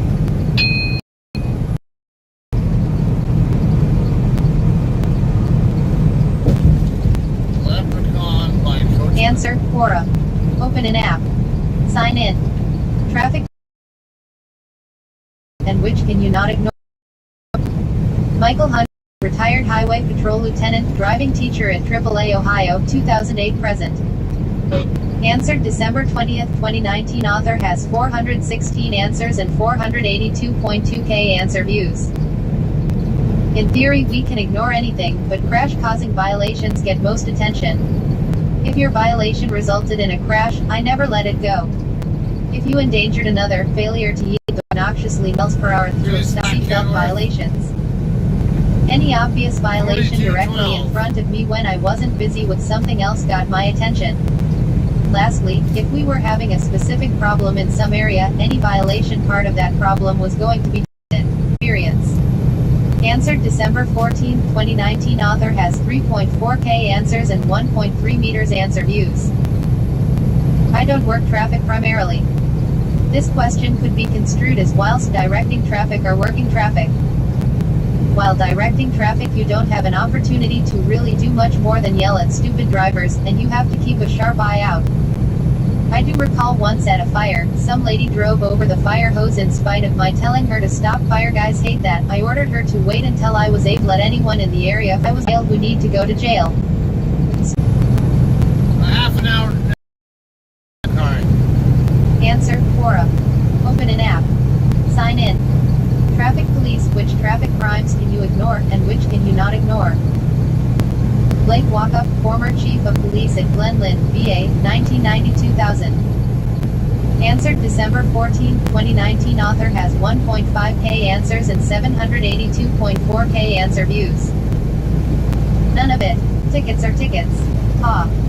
But even though I wrote lots of tickets every single day, I got to the point of things such as expired inspection stickers, minor defects, traffic, unless you were free right to the right of way. So now changed from speeding to reckless driving by speed. It's been reported that a vehicle traveling 70 plus mph is something like 90%, I don't remember the exact number, more likely to end with a fatality when involved in an accident. So speeding, regardless of how harmless you think it is, has great chances of being fatal. Because you may only be driving 64 miles per hour in a 55 miles per hour zone, but the car that crossed the median and hit you head on at 90 miles per hour was always a major concern. Now attitude played a large factor in the actions I took for traffic infractions. I could 140 views. View for upvoters. Answer requested by David Swanger. About the author. Blake Walkup. Law enforcement and paramedic experience. Former paramedic at Osceola Regional Hospital 2007-2010. Studied at Bluefield State College. Lived in Virginia 0 to 0. 782.4k content views, 115.4k this month. View 6 other answers to this question. About careers, privacy terms, contact. Open an app. Article 8 of 276. Open an app. Sign in. As a police officer, what did a suspect do that made you say, you can't be serious? Dave Mace, 18 years in law enforcement and investigations. Updated December 25, 2019. Author has 227 answers and 745.6k answer views. I had numerous moments like that, but two popped into my mind right away. The first night I was assigned a car of my own, my watch commander had a long talk with me. One thing he really stressed was to avoid getting into high-speed pursuits.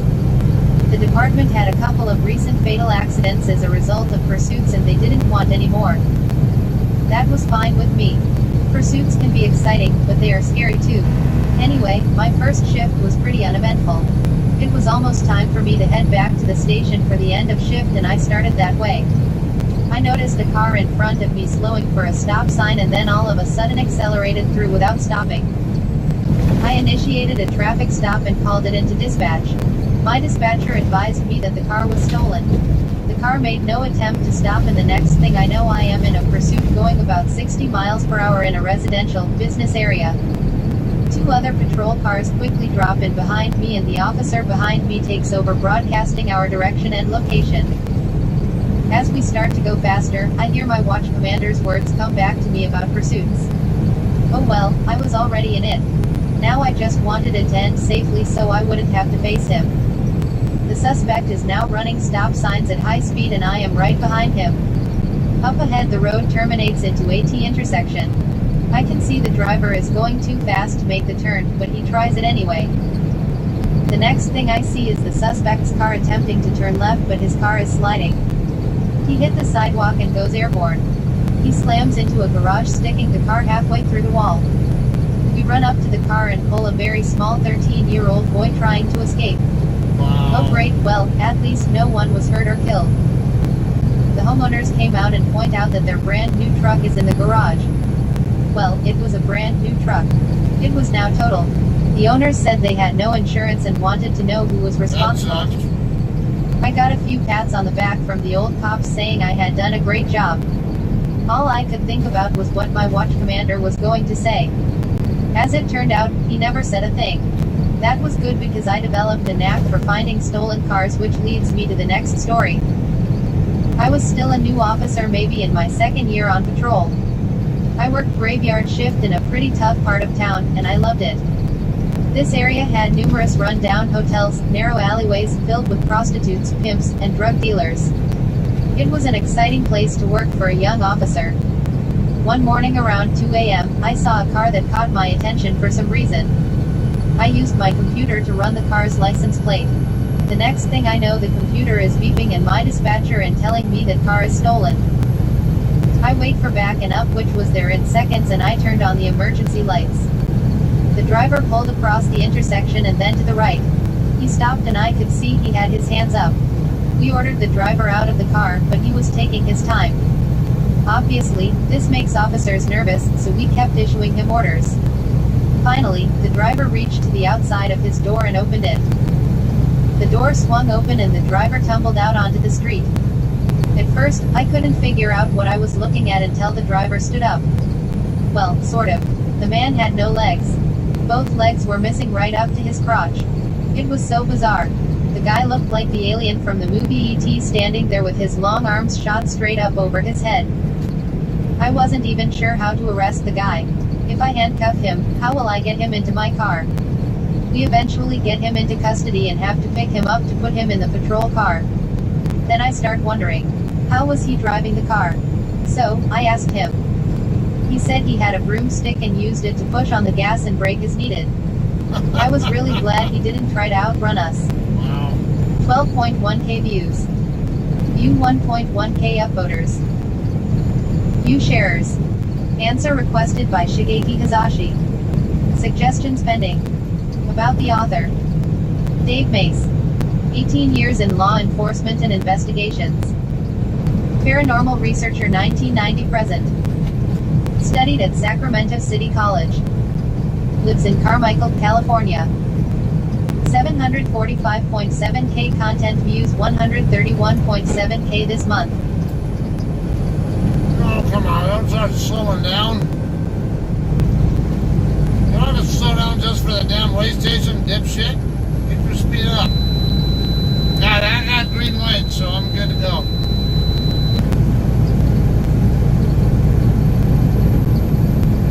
Surprise, this guy seems like he's getting dragged in.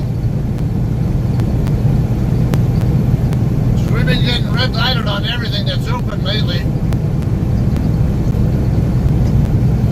Answer, Quora. Open an app. Sign in. What is the best thing that has ever happened to you for being nice? This question previously had details. They are now in a comment. Kat Smith Hawkins, Senior User Experience Designer. Answered November 17, 2018, upvoted by Sarang Raut, Business Analyst at Extentia, Mobile Cloud and Design, 2017 present. This is the best, most positive experience I had at the hotel where I worked in college. As I was getting ready to close my shift out at the front desk of a large hotel on Capitol Hill, a woman came to my desk and said that she wanted to check in, but she lost her purse somewhere along the way between the train station and the hotel. She was frantic. She was having a meltdown. I asked her about her reservation, if she was with a group. She said, yes. I'm with X group. Awesome. I knew this was an incoming group with a block of rooms, so I asked for her name. Her name corresponded with a name on my incoming list. I told her that I see her reservation and you have a room. So don't worry about that, I said. Let's get the rest sorted. I then asked when was the last time she saw her purse, and she said that it was on the Amtrak that came into Union Station about 20 minutes before she got to the hotel. I asked her if she'd had anything to eat. She said she hadn't, in hours. I said, well, you better get over to the restaurant and let them give you something to eat while I make some calls. I sent her to the restaurant, and I made sure that everyone knew she was my guest, and why. I got on the phone, called a few people I knew at Amtrak and asked them to find the cleaners on that train. They found her purse, and brought it to the hotel. Everything intact. Kicker is, the woman I helped. She was in DC to lead a series of workshops on customer service. Wow. I turned out to be the star in her first session on getting service right. Turns out, I'm nice. Who knew? 42.5k views. That's cool. View 6.5k upvoters. View sharers. About the author. Kat Smith Hawkins. Senior User Experience Designer. BA, Graphic Design, American University. Lives in Menlo Park, CA. 440.6K content views, 7.1K this month. View 100 plus other answers to this question. About careers, privacy terms, contact. Open an app. Article 10 of 276. Look, another race car trailer here. Answer, Quora. Open an app. Number 21, Sign Zane. in. What is the best case Yeah. if you just picked a fight with the wrong person that you've witnessed? Neil Liversidge, owner in West the hell Reading circuit Personal is Financial this, anyway? Solutions Limited, 2004 Cody present. Rohrbaugh Racing. Updated January 3rd, Nice 2020, Motorsports, uploaded by number Norbert Scheck, 45. PhD Law and Constitutional Law, John Paul II Catholic University of Lublin, 2008, and Karen Mackey, JD. Law, University of Nebraska-Lincoln, 1994, author has 220 answers and 314.4K answer views. In 2000, my oldest daughter Dominique was just 5 years old. The house we lived in at the time was an end terrace with an unmade, rough road up the side by the gable end and a proper metal road at the back. One day I was working on my motorcycle in my garage, the door of which opened onto the rough road. Dominique was playing with a friend on the rough road maybe 20 feet away. Suddenly some asshole drove his old Ford Capri down the back street at high speed onto the rough road where it fishtailed on the loose gravel and then onto the main road at the front of our house. He missed Dominique and her friend by inches. Fortunately, no traffic was passing on the main road or there'd have been a collision. Our neighbor Paul witnessed this and told me the name of the individual responsible, Dave, and where he lived. I was surprised because his family were nice people. I was on speaking terms with all the rest and had fixed his sister's car for free just the previous week. So, on the basis that it's better to get on with one's neighbors, I decided on a fairly restrained course of action. Later that day, Dave was back home and sitting in his front yard. I went up to speak to him and asked him to drive more carefully. His sister was there and she was totally cool, saying to him, "Fucking hell Dave, how many times do I have to tell you not to be such a fucking arsehole in that car?" Dave, however, was silly. His response was, "Keep your fucking daughter in the house or I'll knock her down." Having heard this, I thought I'd better walk away. So I did. I got about 30 feet when I thought, fuck it, he's gonna have to learn the hard way. Turning around I sprinted back, but he ran in his house and locked the door. So I returned home. Still working in the garage, a young woman, Mel, came to talk to me, Dave's neighbor. She recounted how Dave regularly pissed over the garden wall into her garden and how he would spit on her washing when she hung it out. He'd also fixed it up nice but couldn't go on living there. Dave's drunk and carrying on in the street. Dave halfway down the street. Once more he chickened out, running for home and locking the door. I went to Mel's. The cops turned up. They visited Dave next door but didn't nick him. Instead, they told us he's out of his face on booze and drugs. His brother is going to drive him to leave the residential street of terraced houses maybe 20 feet wide where loads of kids play. The cops showed up again but still didn't arrest him. One visited me in my garage and described him as a jailbird, drug dealer and scumbag, but apparently arresting him was too much trouble. The following Sunday, 1 week on from the start of this saga, I was splitting logs for firewood on the rough road using my large two-handed axe. A BMW with blacked-out windows drew up opposite my garage. The front passenger window was down and the driver, leaning across the front seat passenger, a youngish girl, was shouting, "Hey big fella, get over here, I want to talk to you."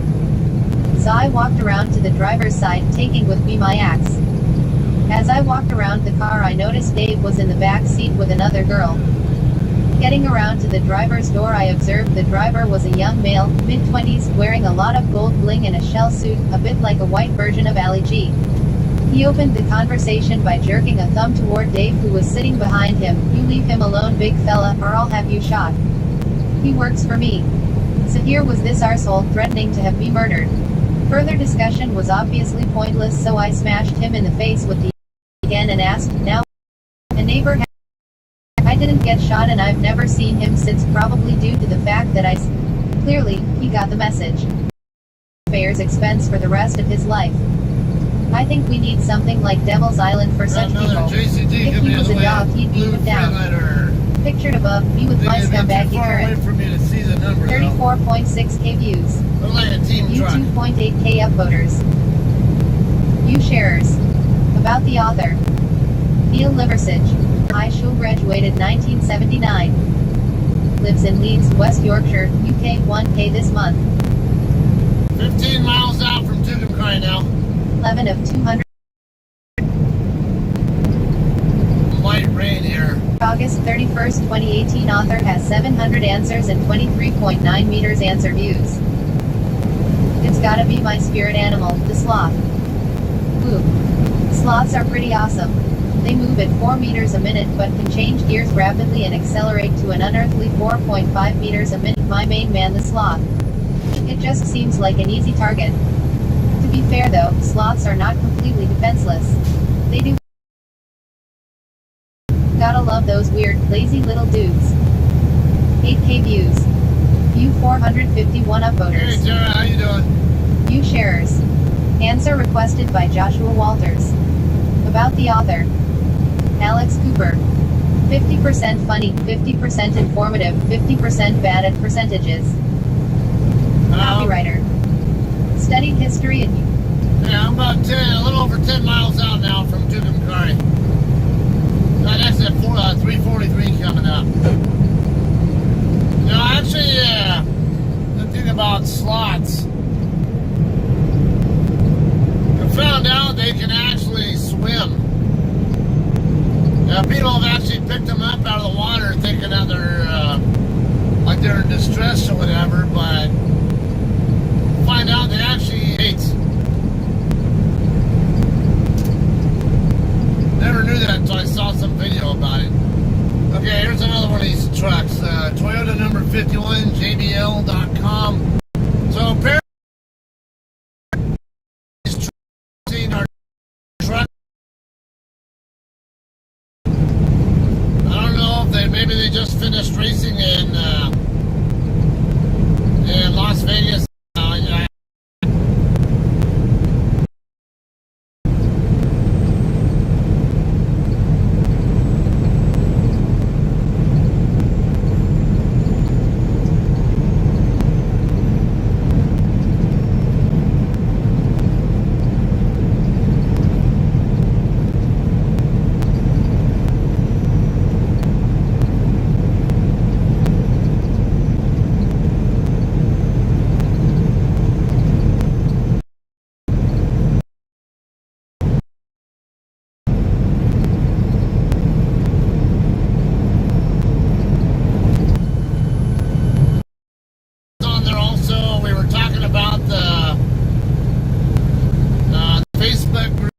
JCT Facebook group conversation about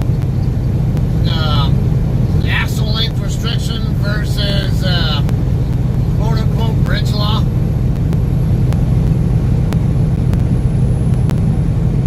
So apparently one of the guys in the conversation, not Scotty, but someone else, because Scotty agrees with me on that one, but the other guy in the group who was, one of the guys in there was, he kept calling it bridge law, and I was like, dude, it's not called bridge law.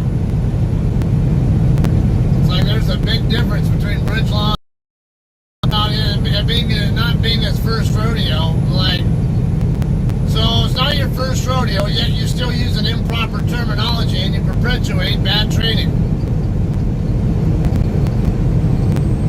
Like, this is another one of those cases where I don't care what kind of experience you have. The things you say tell me about whether you know what the hell you're about or not. In my case, just because I don't have experience doesn't mean 3947. Anyway, the guy ended up blocking me because of that.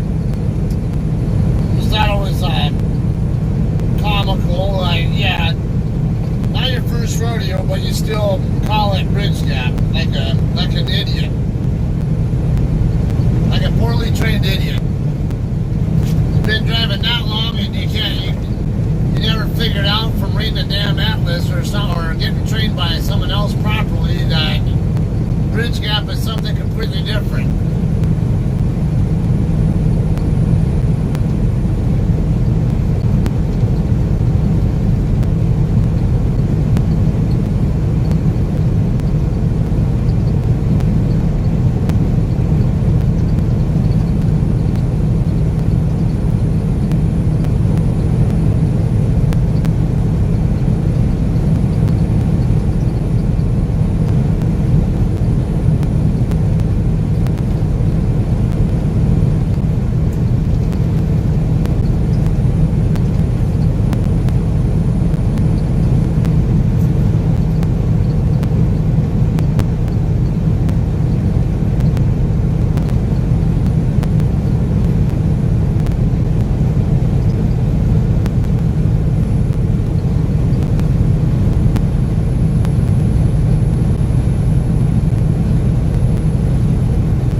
might be buffering.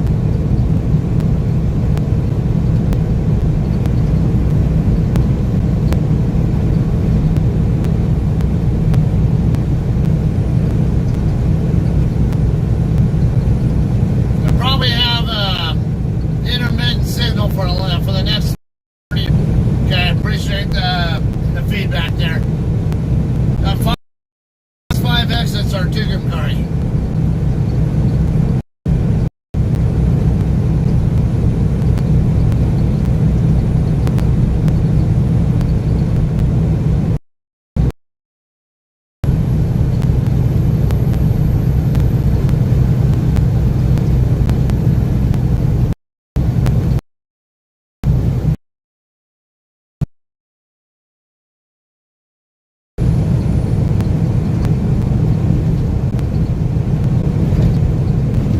WWE transporter. That's the second one I've seen today. That wrestling organization. I forget what they're called.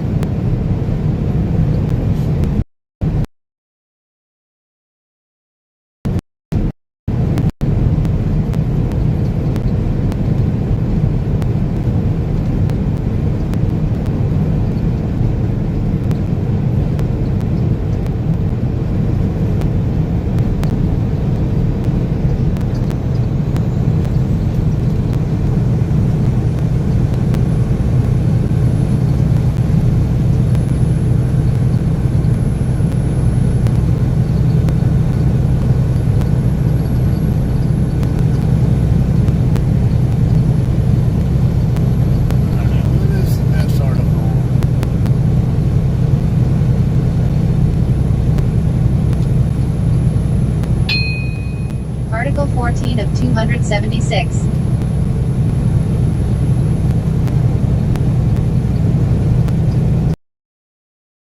Baz Barabic, World War buff. Visited loads of battlefields. Answered December 25, 2019. Author has 56 answers and 951.9k answer views. Viewer discretion is advised. Just imagine that you've traveled back in time to D-Day, June 6, 1944. You're now a first lieutenant en route to the Fox Green sector of Omaha Beach. The waves splash and crash against the craft, taking your men. They look towards some target inland. Each hour is set for 6:30 hours. You'll have to enjoy. You listen closely and try to decipher his words. Our Father, thy will be done. Our Father, thy will be done. As the waves rise higher now, the landing craft begins to flood. You command your men to bail the water and they sweep furiously with their helmets as makeshift buckets. Erupts above the noise engine. 1 minute. You tell your men to put their helmets back on and keep their heads down. 30 seconds. 20 seconds. 10 seconds. The landing craft comes to a halt with a jolt, and as the ramp goes down you say, "Good luck, men." Boom, boom, boom. The reinforced concrete shelter shakes as the booming salvo of naval gunfire sends the fragments of debris from the ceiling down on top of Corporal Heinrich Severlo, of the German 352nd Infantry Div. And his comrades. As the dust settles, with a puff of the cheeks, Severlo looks towards his commander, who reassuringly grins back at him. Outside, the sea is black with an awe-inspiring amount of Allied ships and landing craft that's heading their way. Achtung, schnell, man in position. The German commander bids them and is at arm's length from him. Taking control of the machine gun, he presses it firmly into his shoulder, sweeping it from left to right with index finger resting along the trigger guard. He waits for the first wave of Americans to land on the beach. The bursts of machine gun fire are making little red fountains in the blood-stained sea, in and around the waiting GIs desperately trying to get onto the formed by the bullets striking their victims is making the scene in front of him look like that awesome horror movie. Stench of corditis. And so it was, on that day, June 6th, having joined the battle, it seems you've entered the perpetual fire beneath the earth to be welcomed by Beelzebub himself. Some way, by some means, you've continued to stay part of the living world, that is, so far. All of a sudden the beast spots you, he's looking directly into your eyes. The beast's lips curl, forming a sneer, its wickedness is reaching out to you. The sea-soaked uniform clings to your skin. You've now made it out of the water and have taken cover, barely daring to breathe, behind one of the many tank obstacles. On the beach, you see to your right this grotesque, prostrate figure. Only a few yards away, you're transfixed by the mutilated body. They'd had their legs blown off and all you can see is their white thigh. Your forehead, a quick prayer to the Almighty, some shallow breaths, you say to those men of yours that remain. Okay. Listen up, we've to get off the beach. Besting Europa, Fortress Europe. Get off the beach. Besting Europa, Fortress Europe. The first 4 hours of the invasion will be decisive. The fate of Germany depends on the outcome. For the Allies as well as Germany, it will be the longest day. Field Marshal Erwin Rommel, the 22nd of April 1944. To repulse an attack on Nazi-occupied Europe, Adolf Hitler issued Führer Directive No. 40 in 1942, which calls for the Atlantic Wall to be built. This extended all the way from Norway, along Belgium and French coastline to the Spanish border. This wall, a series of fortifications of massive coastal guns, artillery batteries, mines, bunkers made of reinforced concrete, beach obstacles and a number of strongpoints called Widerstandsnister. On each of these strongpoints, a concrete shelter or gun emplacement was built. Along with a trench system, used as firing positions that were connected to the shelter or gun emplacement. Defended on all sides with barbed wire, anti-tank ditches and minefields. 43 Field Marshal Erwin Rommel, handpicked by Hitler to become General Inspector of the Western Defenses. Rommel then oversaw the building or upgrades to the fortifications of Normandy, with more landmines, more machine gun bunkers and yet more obstacles built. He also petitioned Hitler to bring the Panzer Division awaiting the invasion closer to the beaches, thus, he hoped to improve the odds for a German victory. The longest day, D-Day, the 6th of June 1944. The most costly sector, in terms of Allied lives, on D-Day was Omaha, with the cost of 2,400 American casualties. Were knee-deep in the water. Severlo was ordered to open fire on the GIs as they were unable to move quickly. This would inflict many casualties, with an ultimate aim of stopping the Americans getting a foothold on land. The MG-42 is a 7.92x57 Mauser General Purpose Machine Gun, GPMG, rate of fire, 1,200 rounds per minute, variable with different bolts.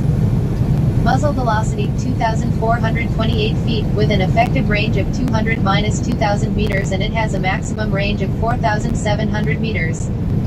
This GPMG required a barrel charge after about 250 rounds of round, and around 13,500 rounds from his MG-42 alone.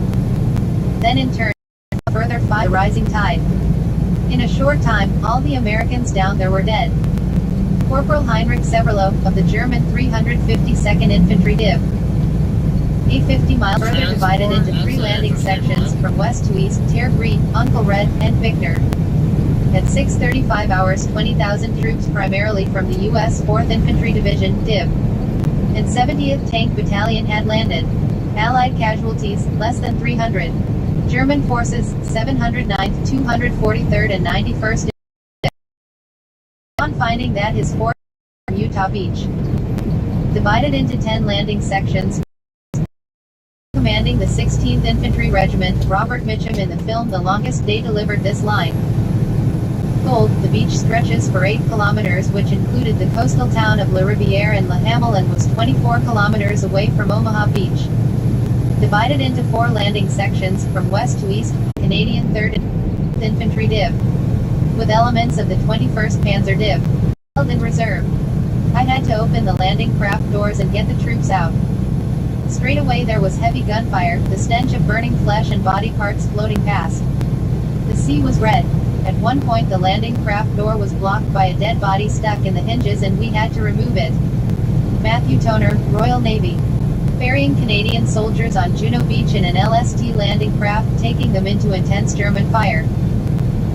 Sword, the beach the tailgate are stupid as hell and are asking for a world of shit. 393.4k views. View 13.8k upvoters. View sharers.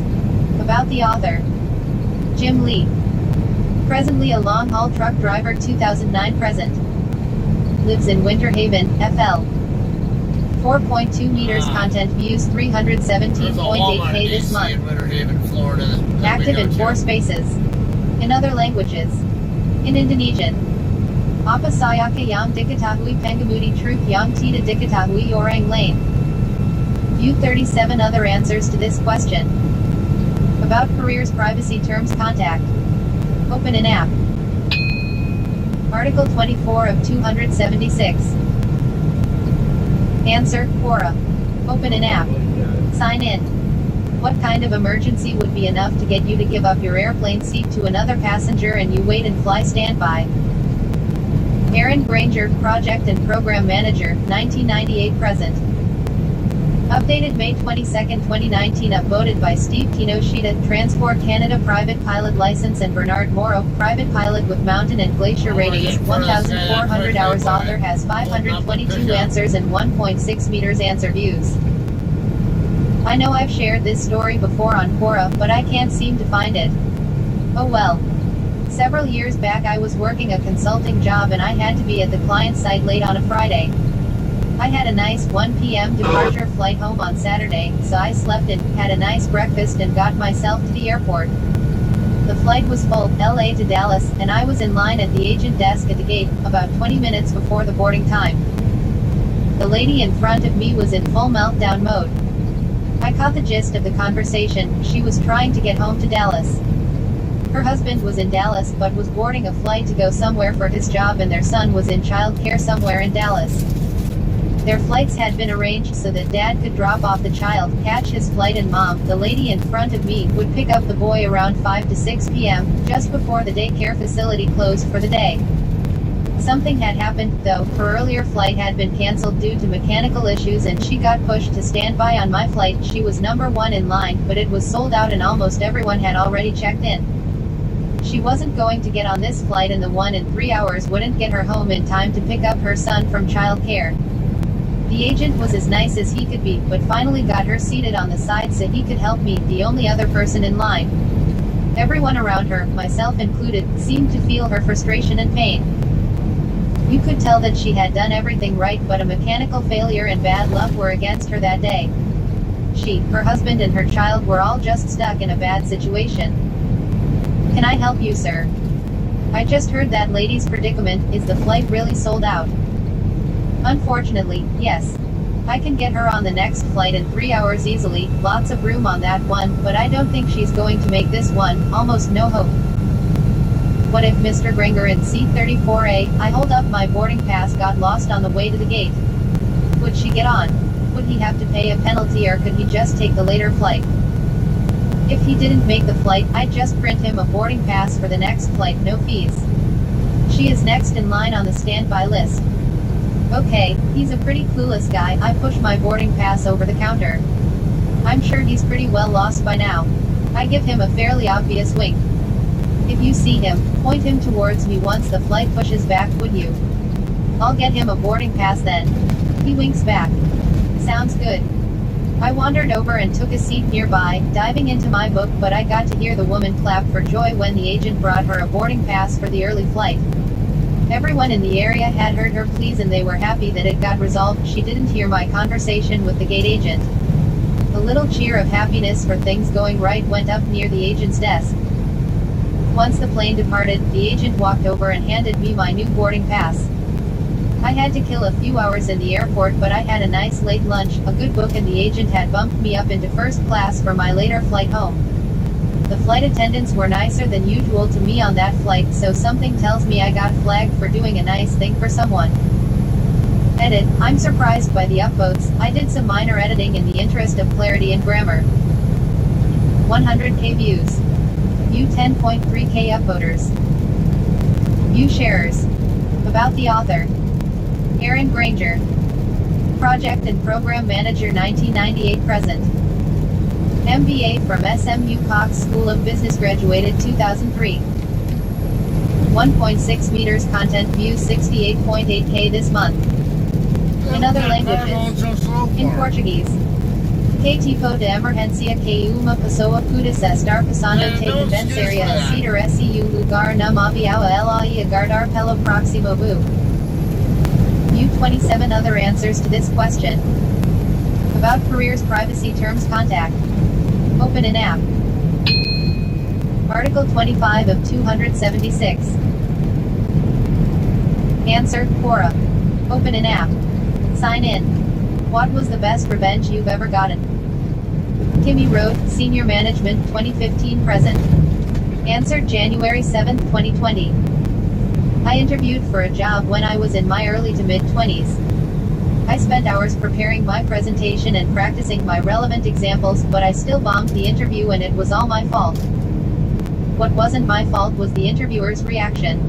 This man belittled me, laughed in my face, and the rest of his team snickered in support of his unprofessional jokes. At the end, he tossed a paper that I had given him during the interview towards me and said, "Well, I wouldn't want to get buyer's remorse." Once again, they all laughed as I gathered my things to exit the interview. I went to my car for a long, regretful ride home. I parked in my driveway feeling ashamed and defeated. I cried before going into my home to face my family. I cried buckets of tears because I felt like a complete failure. That incident motivated me to start teaching myself everything that there was to know about my field.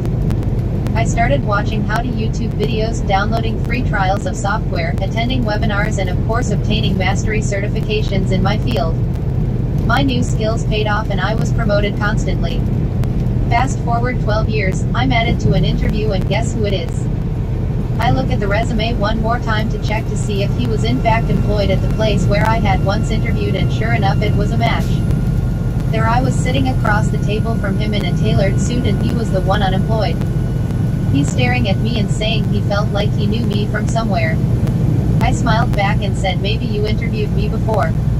The look on this man's face when I said that was of complete horror, yet still priceless.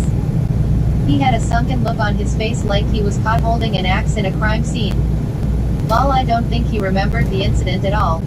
I do think he knows he was rude to people in interviews without ever thinking of how it could come back to bite him later. I didn't actually do anything to hurt him outside of not giving him my recommendation based on the fact I knew he had questionable character. I just cannot help but think karma is the biggest gangster ever. Moral of the story is be nice to people because you almost always see them again. 33.9k views. View 2.5k upvoters. View sharers. About the author. Kimmy Road. Senior Management 2015 present. B.S. History and Instructional Design, Illinois State University, graduated 2003. Lives in Chicago. 292k content views, 36.4k this month. My truck is regenerating. View 100 plus other answers to this question. About careers, privacy terms, contact. Open an app. Article 26 of 276. Answer, Quora. Open an app. Sign in. What is the creepiest thing that has happened to you while on a computer? Stephen Fletcher, former corporal at HM Forces, 1982-1994. Updated June 10, 2017. Author has 333 answers and 3.3 meters answer views. There's a purple one or a blue one? A number of years ago, I was using an online chat site and got talking to a woman who claimed to live around 50 miles from me. We chatted quite happily for a couple of days, then on the third day, a Saturday night, she was online and we were chatting, but she seemed different somehow. Something just didn't seem right, but I couldn't put my finger on it. She explained that she was drinking and I assumed that this was the reason behind the melancholy. We continued chatting and she put on a cam so I could see her there drinking as we chatted. Over a couple hours of chatting, her mood appeared to grow darker and she appeared distressed but was hesitant to elaborate further. She left and returned around 30 minutes later and appeared drunker and more distressed. This time she had a stack of tablets on the table in front of her. She claimed that she couldn't go on and started to take tablet after tablet. I had no idea what this medication was. She was continuing to take more and more tablets and her speech was getting more and more slurred. I was suddenly in a terrible position. Was I seeing someone take their own life on a live stream and totally unable to do anything? All I had was a name and a town, both of which could be false. I made the excuse of needing the toilet and left the room, and took this opportunity to call my local police and explained the situation. The police took what details I knew and I was told to go back and try and keep her talking and try and get further details from her. They sent a plainclothes officer to my house and whilst I was chatting to her, he pulled up the chat logs and history on his laptop. By this gradually time, her this uphill speech was grades allow becoming more me and to more catch them, incoherent and the cam was knocked, so it was impossible to see her. Soon the connection was lost. Was this real? Was it fake? I had no idea of knowing. The police officer was during this time on the phone with the station giving them what information he had been able to obtain. He then left, leaving me to contemplate. The next evening I got a call from the local police station, who wanted to thank me. The police had managed to trace her through her IP address and had been able to attend. It apparently was a genuine suicide attempt and she had been taken to hospital and was subsequently undergoing treatment. 521K views. 3970. View 30.4K upvoters. View sharers. About the author. Stephen Fletcher. Former corporal at HM Forces 1982-1994. BSc from the Open University, graduated 2015. Lives in Peterborough, Cambridgeshire, UK 1994 present. 3.3 meters content views 50.6K this month. Top writer 2018. In other languages. Come on, JT. In Italian. Later. Qual lila cosa più spaventosa JTE successa mentorare al computer. In Indonesian. Apa hal Yeah, yang menakutkan California. How about JTE. yourself? This old here's going to turn off, but I'm going to swap the front of mine and Albuquerque. Take this old Joe. Not bad.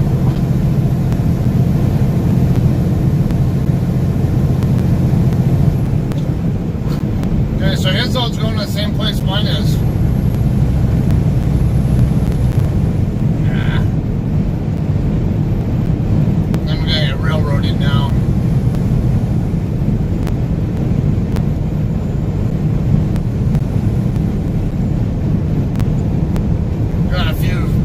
Got a truck and two four-wheelers to hold me up. Now this guy's speeding back up.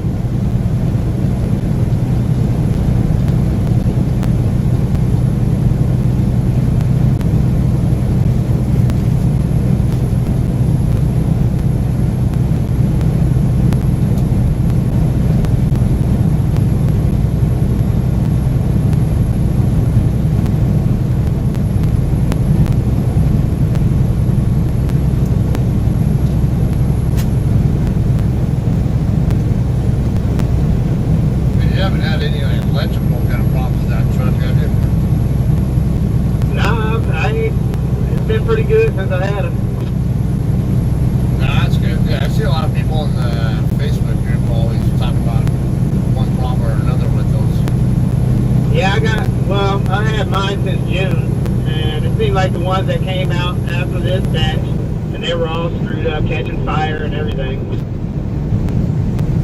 Man, I didn't hear anything about any fires. I've heard about the one with the radio, and then I've seen some other ones, like just regular electrical harness issues or whatever. Oh no, not here. But they did have one sitting at the yard caught on fire. They ain't even been under load. Wow. Yeah, hearing all those things makes me glad I'm not switching trucks. They already asked me if I wanted to upgrade, and I said no. Yeah, I did. I ended up putting too much in that seat I had, and it's more people than I'd like to have been in it, or I would have kept it.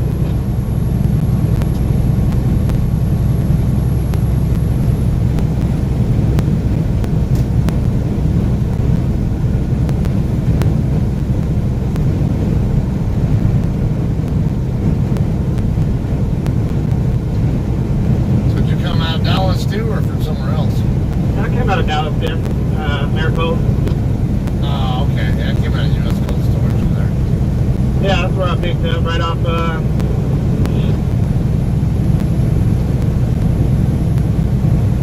trying to think of what street that is now. Cropper Hill. Yeah, that's the same one. Yeah, right up the street from Taylor Farms. Yep. You picked that up this morning or last night? Yesterday, what was that, 13? No, 10 o'clock yesterday morning. You were there just before I got there at 1300 pickup.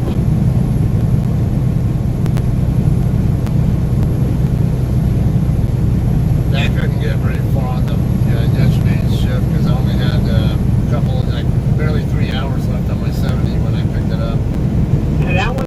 25th too? Yes, it does. Oh, why are they stretching these loads out so much?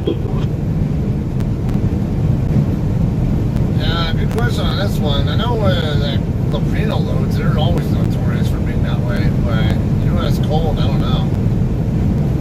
I don't get it. I mean, we don't have anywhere to drop up north, do we? No, it's just San Bernardino yard. Not bad. I don't want to give up all those miles going to San Bernardino, so I'll take it up there. Yeah, but if you get permission to drop it, San Bernardino on the reload, you can get moving pretty quickly though.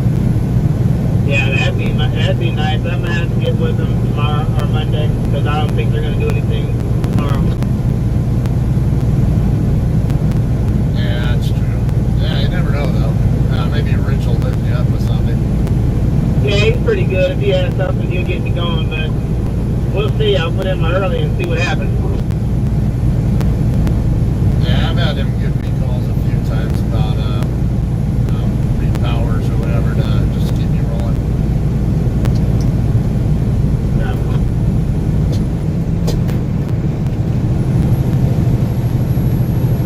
Alright.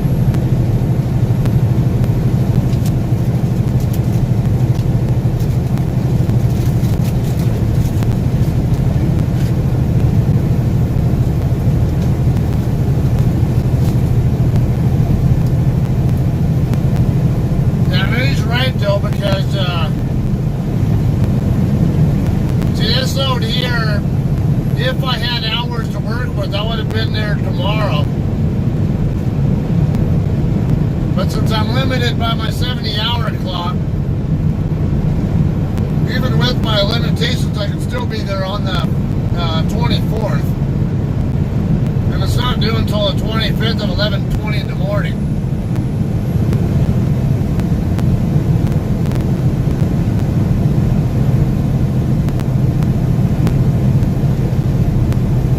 So if he's got hours to work with, I can see why he'd be a little frustrated by that, whatever.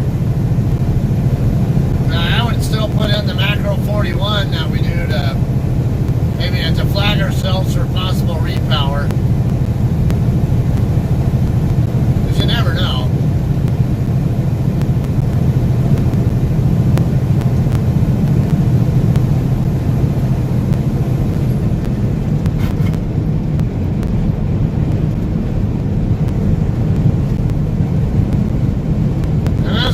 You shouldn't be afraid to accept repowers that cost you a few hundred miles if it means that you're going to get a reload sooner.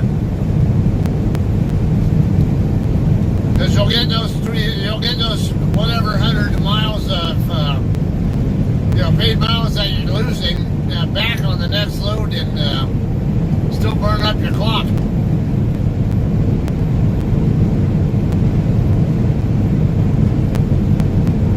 That's a common mistake that our drivers make too, is they tend to turn down repowers if it means they get less miles out of it.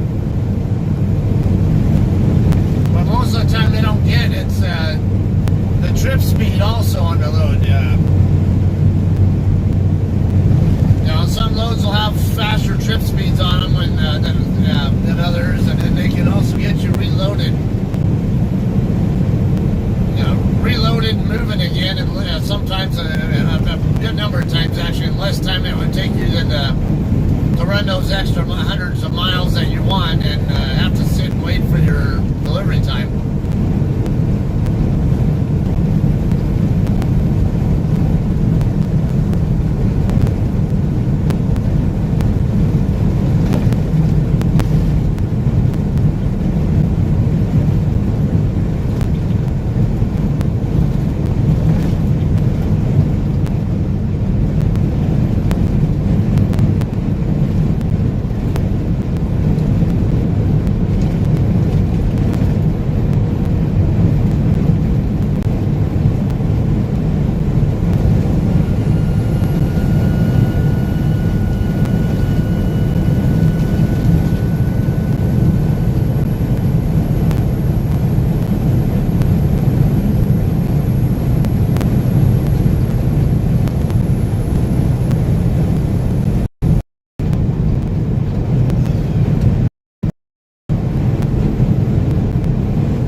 surprised if he climbs a little bit slower than me because he's geared differently.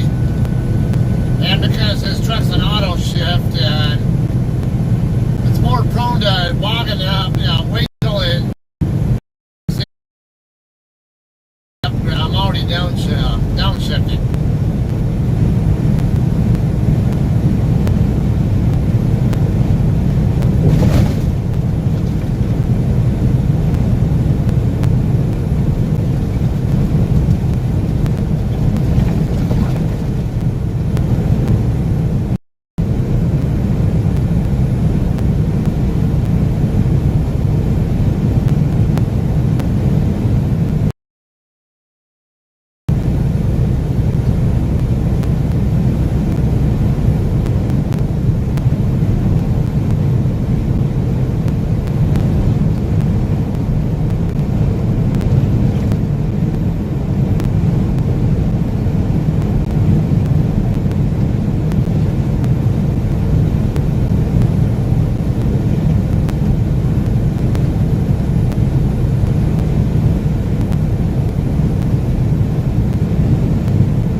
JCT in front of me.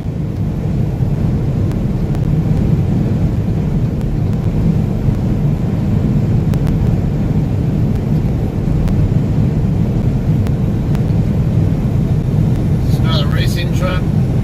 Homerito Auto Group.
I'm still gaining.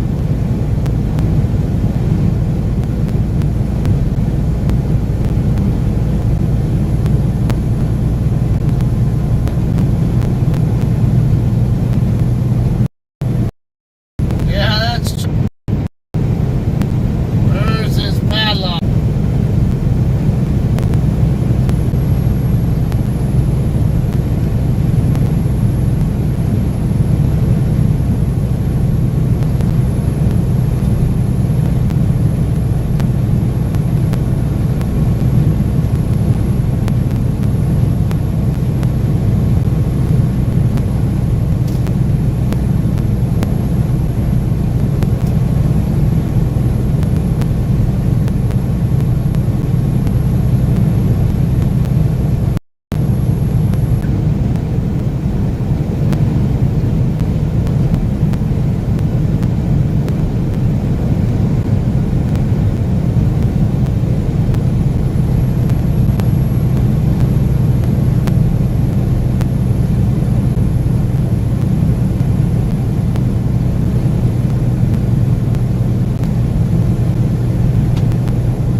Upvoted by Michelle Pollard Stone.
going on. And What is the creepiest thing that has happened to you while on a computer?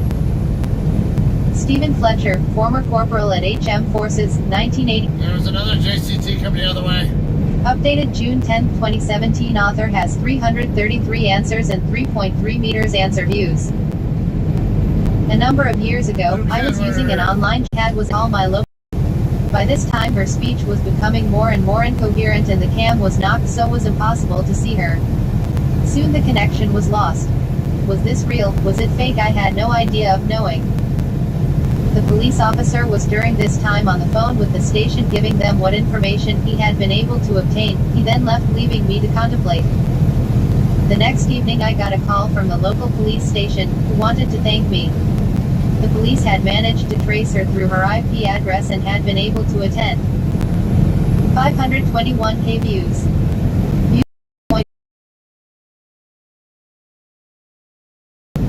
Fletcher, former corporal at HM Forces, 1982-1994. BSc from the Open University, graduated 2015. Lives in Peterborough, Cambridgeshire, UK 1994 present. 3.3 meters content views 50.6K this month. Top writer 2018. In other languages. In Italian. Qual la cosa più spaventosa che ti successa mentre eri al computer? In Indonesian. Apa hal paling menakutkan yang terjadi padamu saat menggunakan computer? View 79 other answers to this question. About careers, privacy terms, contact. Open an app. Article 23 of 272. Answer, Quora. Open an app. Sign in. Do police officers feel uncomfortable or flattered when stores offer them complimentary coffee? Mark Tart, retired police sergeant and college instructor, 1978 present. Updated June 25, 2019. Upvoted by Viswanath Tiwari, LLB Law, University of Delhi, 2011, and Josh Stevens, MA Law, University of Law, 2018. Author has 3.2K answers and 2.4 meters answer views. Both. We had one restaurant that charged all cops $2 for a meal. It was a greasy spoon that health departments and vegans despise, but it was the only place in town open 24/7 that we did not have to worry about some crackhead cook doctoring our food. That $2 was usually supplemented with a $5 tip, which covered the meal and the waitress tip. The chief stopped us from going to the diner unless we paid full price. So we paid full price. Orders are orders. When the owner found out why we were paying full price, he was livid. He went to the next city council meeting and actually yelled at the mayor and city manager about how they were trying to dictate to him what he wanted to charge cops and firefighters. He had been doing it so long, everyone knew about it and didn't care. The day after the city council meeting, the chief rescinded his order and $2 meals were back with the $5 tip. This was a place we could bring a homeless guy on a cold night for coffee and a meal, and we did many times in the winter.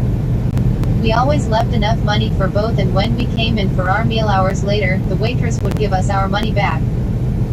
The owner would always feed someone in need for free and didn't want us to pay for it.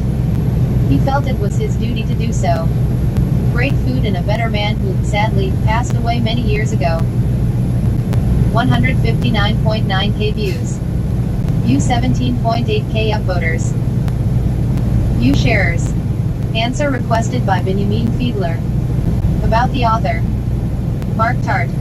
Retired college instructor, police SGT, detective and veteran. Retired police sergeant and college instructor, 1978 present. Ed from Concordia University, Portland, Oregon. Lives in San Francisco Bay Area, 1954 present. 2.4 meters content views 149.7K this month. In other languages.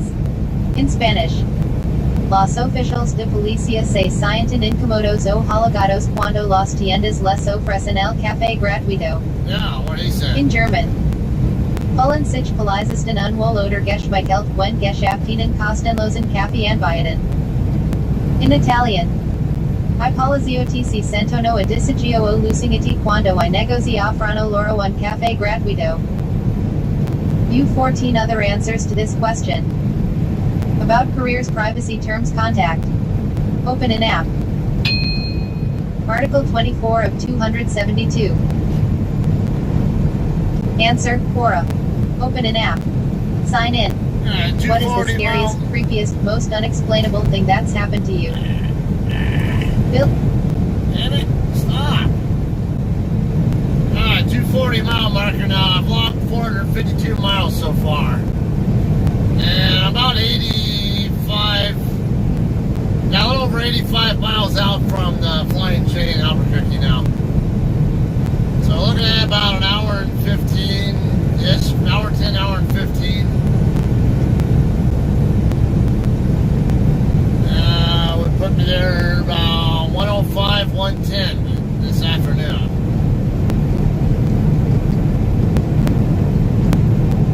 Bill Harold, former 60 years in radio broadcasting at WPOP Hartford, WHK Cleveland, WKLO Louisville, WSLR Akron, Uorla. Updated June 27, 2019. Author has 541 answers and 188K answer views.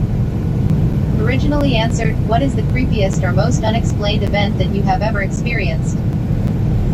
This happened in 1962 in my home area in eastern Kentucky when I was 19 years old. I was driving on a winding mountain road on a Sunday morning to visit a girlfriend at her parents' rural home in a light rainstorm.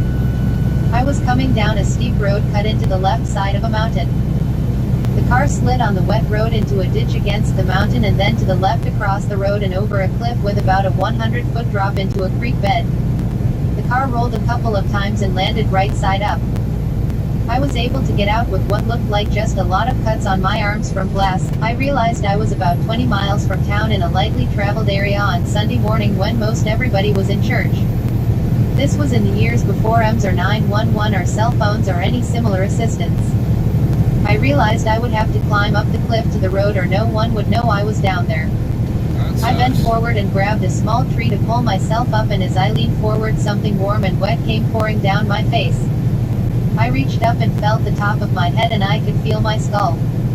I had a huge cut across the top of my head ear to ear and my scalp was hanging down the back of my neck. I pulled it back in place and tried climbing again. Oh my God. As I leaned forward again, I noticed over to my right up the mountain about 75 yards in the trees was an old house built into this side of the mountain and a short dirt road leading to it from the main road.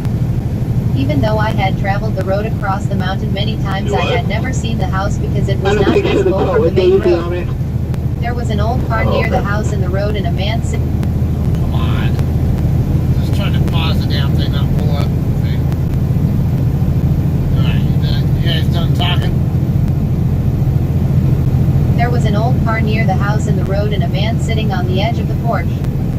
When he caught my eye, he walked out to his car and backed out to the main road and backed down until he was above me. He rolled down the passenger window and yelled down, "If you can get up here, I can take you to town to the hospital." He never got out of his car. I grabbed another sapling and began a very difficult climb up, but I made it to his car and got in. This was 1962 and the car looked to be about 10 years old. The fellow was about 30 years old, thin and wearing slacks, shirt and a fedora hat. I slumped down in the seat against the passenger door. He only said one thing during our drive of about 25 minutes to the town of Paintsville, Kentucky: "You're losing a lot of blood. I saw wounds like this in the war, and if you don't stop the bleeding, you'll die. Take my coat and hold it against the top of your head and press hard." He handed me a light jacket that was lying between us on the seat. There were two main hospitals in my town, and as we got to the outskirts, he asked, "Which hospital do you want to go to?" Since my mother had worked at the downtown clinic, I asked for that one. We were in front in about 5 minutes. When he stopped, he said, "I can't get out, but do you think you can make it in okay?" I said yes, thanked him, and made it the few steps inside. I'm sure I left his car full of blood and ruined his jacket. I got the scalp sewed up with 55 stitches and was given some blood and a few days in the hospital, but I recovered, and when I got home found that my father had the car pulled up the cliff. It was totaled, and he said, "Now we have to go back out to that fellow's house and thank him and see if we can take care of cleaning his car." When we got to the little road that led to where he had things weird. First, the little road that led to the house was grown up with weeds at least waist high, with no sign that a car had ever been there. It had only been 3 days since the accident, which was not enough time for them to have grown. I distinctly remember he was parked on that little short road. My dad and I parked at the end of the road and walked through the weeds called horseweeds to the house. It was a simple little frame house that would have a bedroom, kitchen and living room with a front and back porch and an outhouse. There was no sign that anyone had lived there in a long time. Some windows were broken and there was no furniture. This was an area in the countryside where everybody knows everybody else and their business, so I asked my girlfriend's family if they knew who lived in the abandoned house and learned it had been empty for a long time and nobody knew the fellow who took me to town. Well, that's where the story ends. Almost 60 years have gone by and I have often tried to answer many questions about the incident. Why could the man not get out of his car? Why was he right there at the house at the right time? Was he just passing through the area? He was familiar with the town he took me to because he knew there were 2 hospitals and knew how to get me to one, and he knew how to find the house even though it was not visible from the main road. He must have been a World War II, as he mentioned, and he was not the right age. It could have been the war. How was he in an area and weeds later when he had a serious injury, so I remember everything correctly. I have decided either he was sent there to save me or I was just unbelievably lucky. I could have bled to death before anyone ever found me. I may have been able to walk on down the ravine to where the road met the bottom of the hill, but that would have been a long walk with more loss of blood. How was I able to climb up the cliff to his car when I knew he was there if I couldn't do it before I saw him?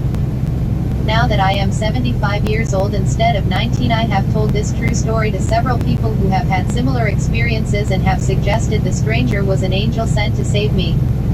There may be no other explanation. 68.8K views.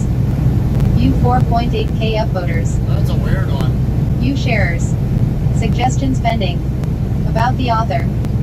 Bill Harold. Great interest in warfare and military collecting.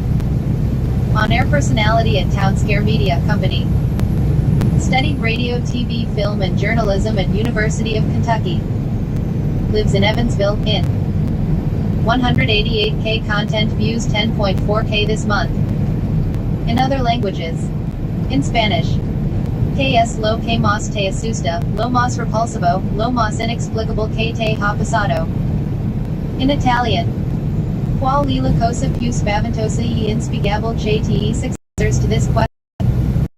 About privacy terms, contact. Open an app.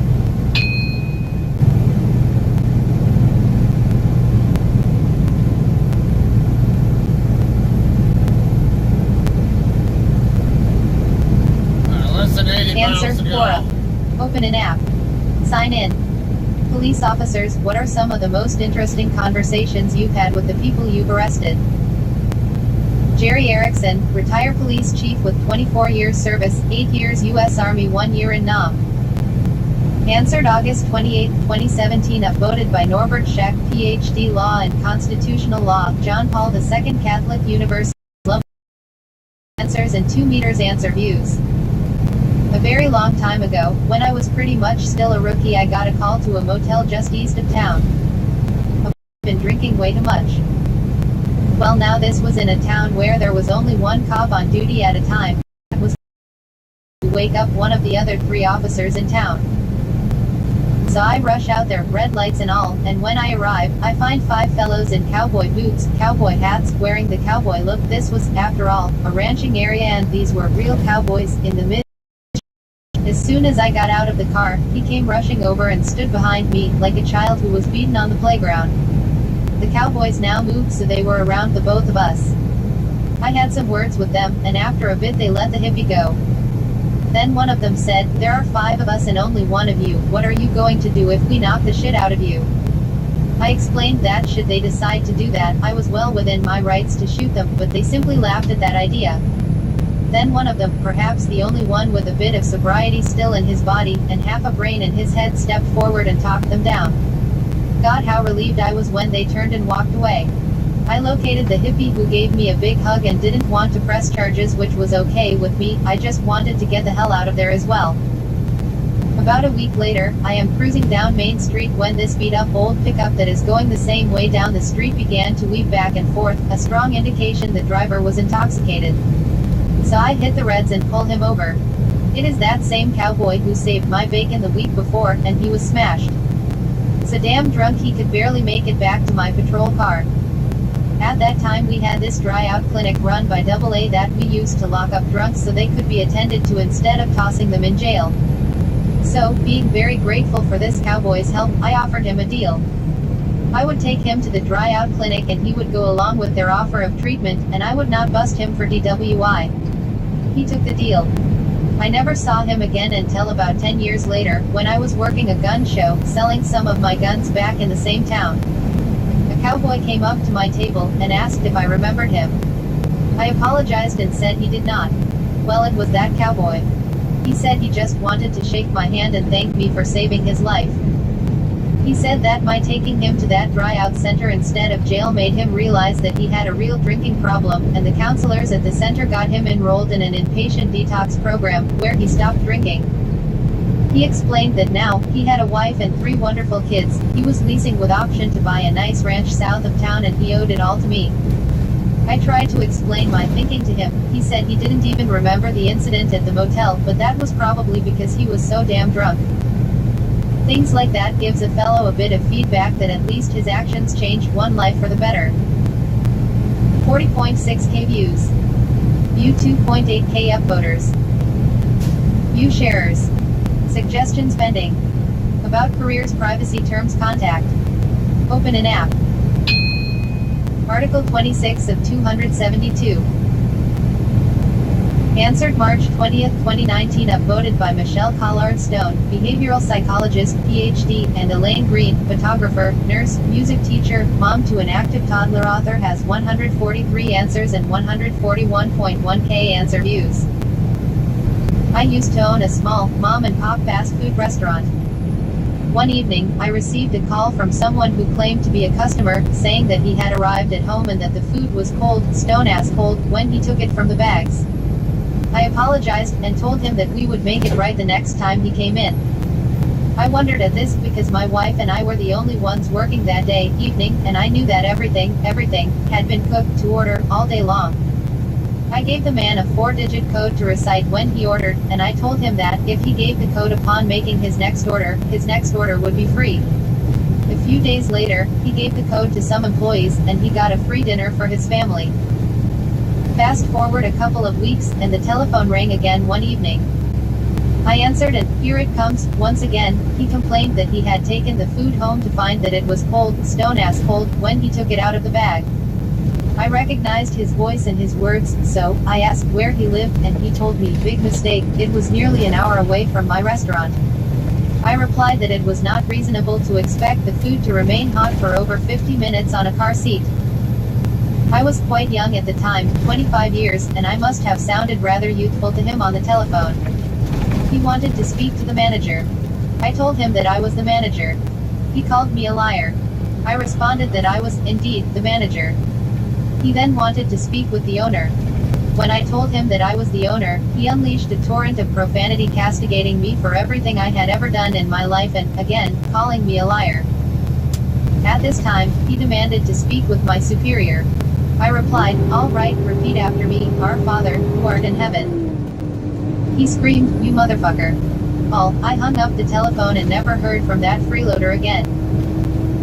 111.4k views. View 8.8k upvoters. View sharers. About the author. Ed Watts. Former longtime engineer, resident genius. 141.1k content views, 3.2k this month. View 49 other answers to this question. About careers privacy terms contact. Open an app. Article 27 of 272. 70 miles out. Answer, Quora. Open an app. Sign in. What is the most embarrassing? I want to talk to your manager, you've seen. McKinley Hodge, former insurance agent, 2016-2017. Updated July 5, 2019. When I was 17, I worked at a family-owned restaurant. I was one of 2 non-familial employees and the only white one. A mid-30s African-American woman walked in. Why does it gotta be weighted that I would disrespect her like that, and called me a racist? He was the manager to report to unless absolutely befuddled. He went to the office and grabbed his mother to handle it while I returned to the front of house to let the woman know the owner would be out to speak with her shortly. When the owner appeared, she was visibly angry and carrying 2 large blocks of cheese. She sat down with the woman and dropped the blocks of cheese onto the table in between them. "You see this?" she asked. "This is white American cheese. We call it that because it's white. This one is yellow American cheese. Can you guess why we call it that? Because it's yellow." That young girl was one of the least racist people I've ever met, and I expect you to apologize to her for treating her like that. The customer retorted back, "Excuse me. I don't expect to be treated like this when all I came in here for was some damn food. You better watch your tone with me or I'll never come back." To which the owner's response was, "All right. Have a nice day," followed by a sarcastic wave. Still, without a doubt the craziest manager story I've been involved in.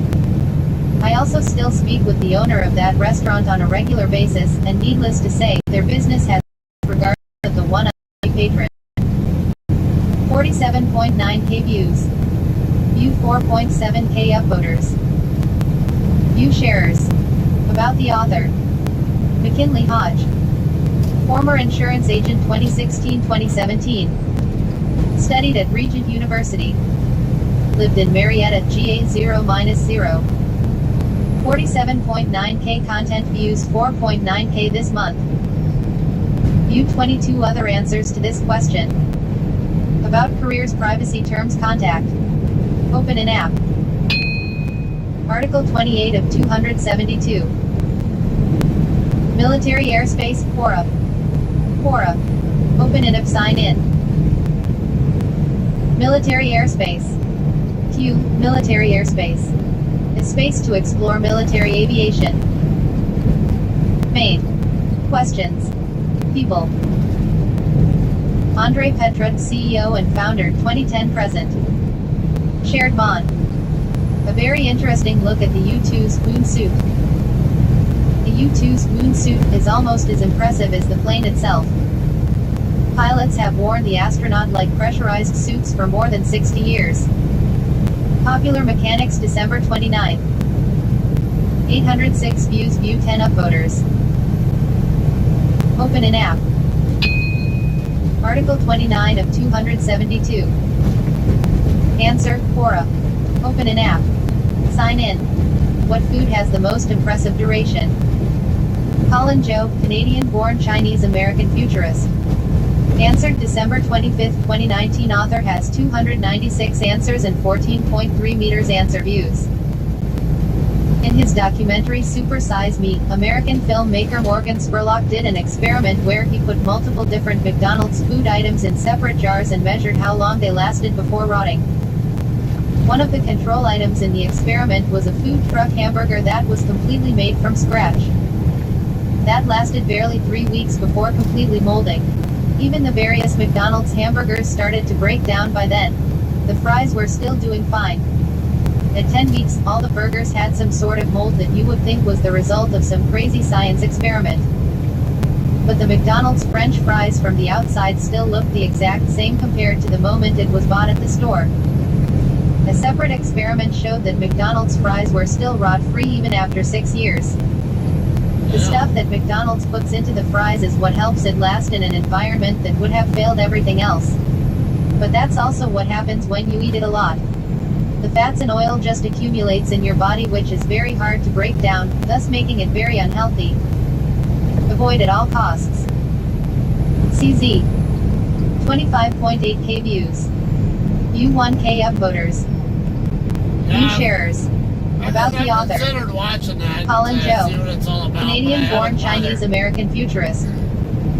Studied at Cupertino High School, graduated 2019. Passing by a client's corner now. WA2019 present. 14.4 meters content views, 1.4 meters this month. Active in 7 spaces. Knows Russian. In other languages. In Italian. Quail Sivo Hala Dorada Pew Impressionant. View 14 other answers to this question. About careers, privacy terms, contact. Open an app.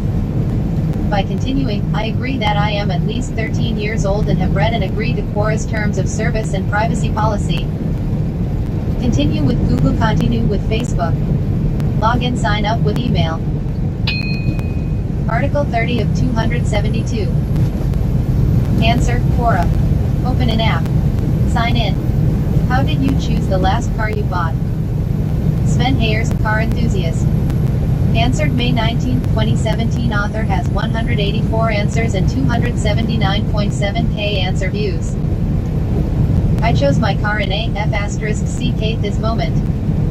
Let me elaborate. My previous company car was a BMW 320d 2011 model. Nice car. Comfortable, reasonably fast, all the trimmings I wanted. But the lease was up, and I had to order something new. I visited several BMW dealers with my budget €52 and my wishes, same level of comfort but in a state because of the kids, and if at all possible a bit more power. Turned out it couldn't be done. I had to relinquish some options one way or the other to make it possible within budget. The same thing with Mercedes and Volkswagen, other brands within our company list of approved car brands. So I visited another brand on the approved list, Škoda. We built an Octavia estate with literally every trimming and option we could scavenge from several options lists, and then some, and still I had money to spare within budget. I like BMW, but this is my office on the move. I have some basic wishes and I need space. I have kids. At the same time, the ch was being shot down while all my colleagues were driving flashy Beamers, Audis and Mercs. So I returned to the Škoda dealership and said to my sales rep, "It's too cheap. It needs to be more expensive." He smiled at me and proceeded to he began, "We could just." "Yes," I said, interrupting him. "Do it." 30 minutes later I walked out of the dealership and sent in the revised quote to my pool manager, and lo and behold, he accepted it and ordered the car. He was just a little bit confused as to why the quote mentioned line items like audio upgrade and block heater, but the quote complied with company rules, so it was a done deal. A few months later I got to pull the cover on this. The first thing everyone always comments on is, "But it's a Škoda." Yes, it's a Škoda. It has, as of now, 224 bhp, 470 nms of torque, 1600 watts of audio, 10 speakers surround plus a sub, Recaro leather sports seats, 8 inches sat-nav, interior LED lighting, 220V socket for my laptop, soundproofing, lowered sports suspension, an electronic sports differential, Brembo brakes, 18 inches rims, need I go on? Oh, and even without the back seats lowered I have over 600 liters of space in the back. I'm faster than about 95% of the traffic in my daily commute and I have a wealth of luxury inside. Yes, it's a Škoda. People laugh at Škoda, but they mostly do so watching my backside. 62.7k views. View 1.5k upvoters. View sharers. About the author. Sven Hayers. Father, language enthusiast, paintballer and a big fan of logic. 60 miles. Studied at Zeldenrust Steeland College.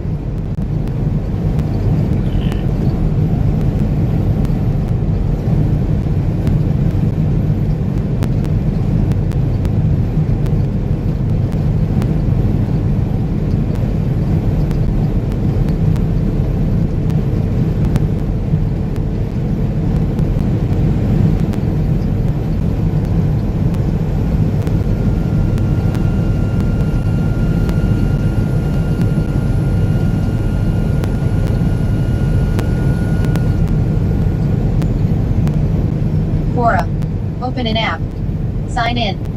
Has Queen Elizabeth II of the United Kingdom ever had an arrogant "don't you know who I am" moment with a member of the public? James Anthony Fitzpatrick, owner, manager at Acacia Grove Guest House, Bedford View, Johannesburg, South Africa, 2016 present. Updated August 19, 2019, upvoted by Tony Jackson, lives in the United Kingdom, 1981 present, and Matt Pascal, geographer at the United Kingdom, 1989 present, author has 549 answers and 282.1k answer views. Originally answered, has Queen Elizabeth II of the United Kingdom ever had an arrogant "don't you know who I am" moment with a member of the public? I used to frequent a pub in my neighborhood. It was owned and run by a charming expatriate couple from the UK. Landlady's name was Josie from Coventry, I think, and publican was Richard, he was a Welshman. Anyway, from being a young man, he only ever Okay, so just remember about the 210 mile marker in New Mexico. Sometime in the not so far future, I might end up on Google Street View. attachment to guard Buckingham Palace. The way he used to tell the story, it wasn't probably still as a crime to even touch, let alone pet and stroke the Queen's corgis. Apparently you can be arrested for it. Well, as the story went, it was a balmy afternoon and he was walking the gardens on patrol, minding his own business, when a cacophony of barking dogs met him as he came around the corner. As dogs will, when one started barking at him and running towards him, so did all the others. Must have been at least 20 of them. Being raised on a farm, and an animal lover, he bent down and started petting and stroking the dogs. In the midst of having his face licked whilst he was vigorously rubbing two other dogs' bellies, he heard in perfect English a woman say to him, "Oh no, excuse me. I am sorry, I did not expect them to run off like that. Are you all right? They are not hurting you, are they?" Richard chuckled at this, thoroughly engrossed in the dogs. And of course he had not looked up to see whom he was speaking to. He used to say he thought he was speaking to a chambermaid or one of the kennel staff tasked with walking the dogs. "No worries, love," he replied, or something similar, "they're fine. Magnificent animals," or something along those lines. It was then he noticed a gloved hand and arm that also started stroking the dogs closest to her. He looked up and nearly fainted. He used a rather different expletive, but you get the point. It was herself, Queen Elizabeth II. Beaming at him, she was that she had found a member of her staff who loved the dogs as much as she did. Richard tried to apologize and even offered to submit himself for disciplinary action. It was now her turn to chuckle. She would hear none of it, and even invited him to accompany her for a turn of the gardens and tea in the parlor afterwards. All this time the dogs are still relishing every second of the attention. How could he refuse? He identified himself as one of the police officers assigned to her and proceeded to accompany the Queen on her afternoon. Was one of the high points of his career. The Queen apparently was not done with him, as she wrote to his superintendent and commended both him and his actions.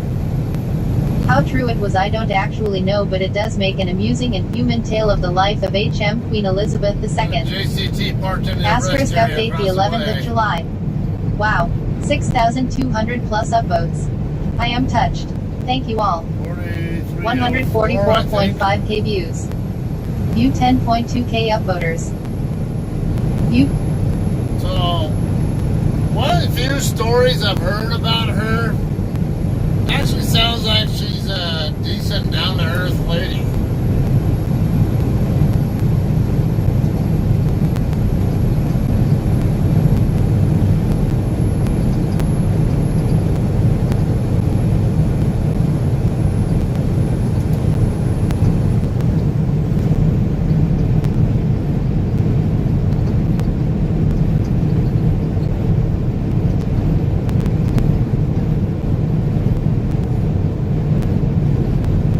JCT coming at me? I believe so. A black one or a blue one? That is blue, Freightliner. 3510 Delta.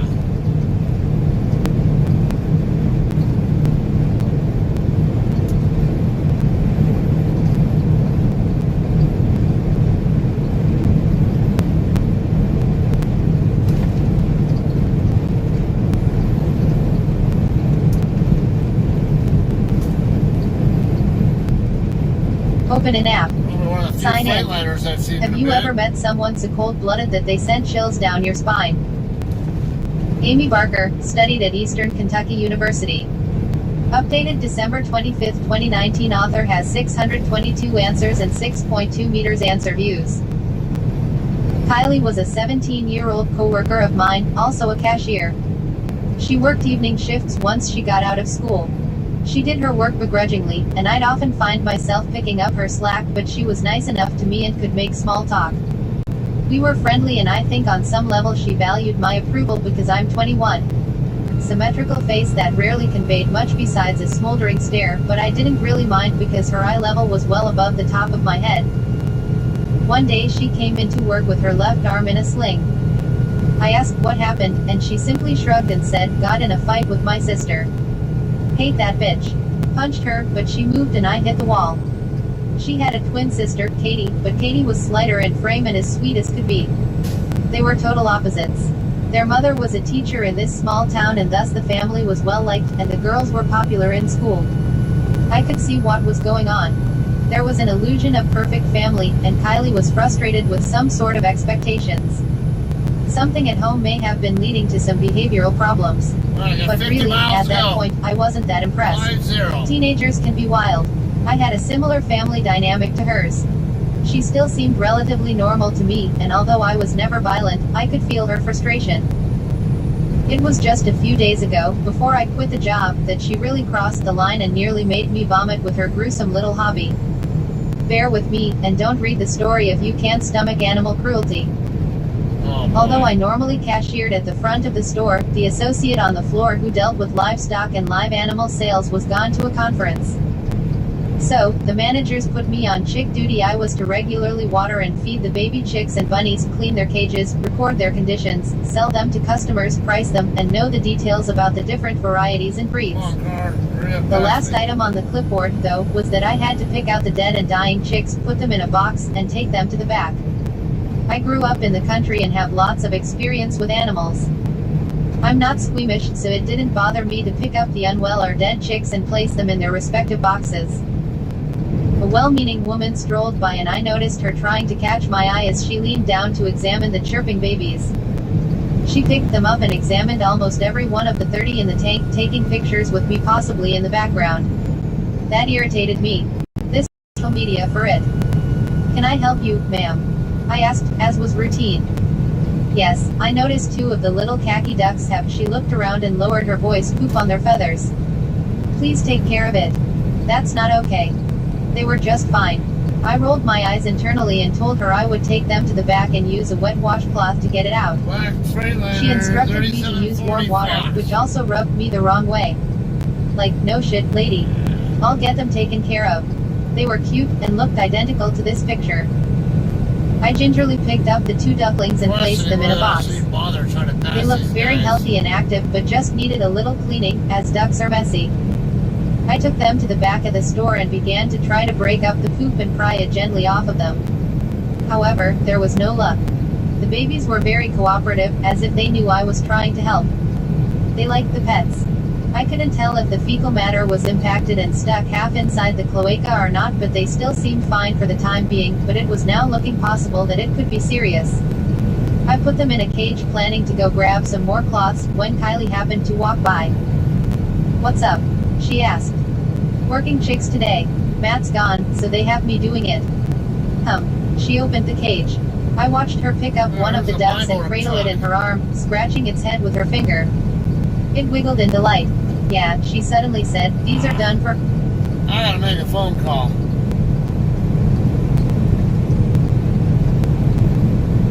See where he's at, 'cause now one of my friends who drives for my board was in Vegas just recently.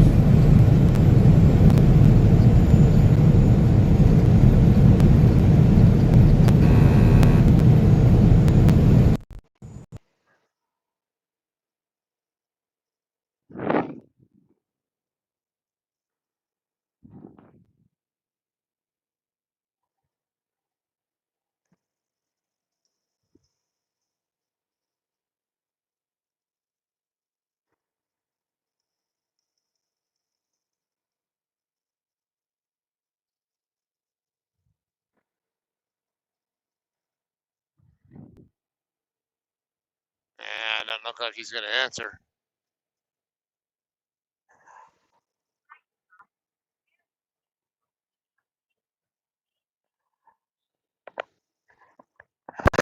Yeah, he's unavailable. Either he's sleeping or maybe he's on the other line or busy or something.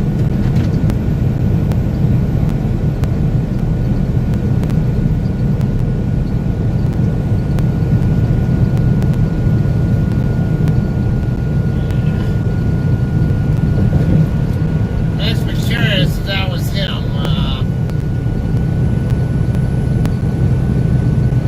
They don't, my bark trucks aren't exactly plentiful here in this area. They're You're based in.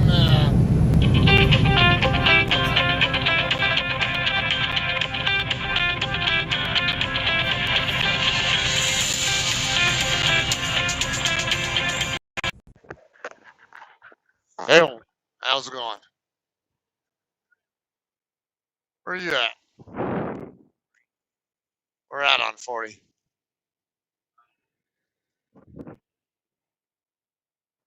102 in which state?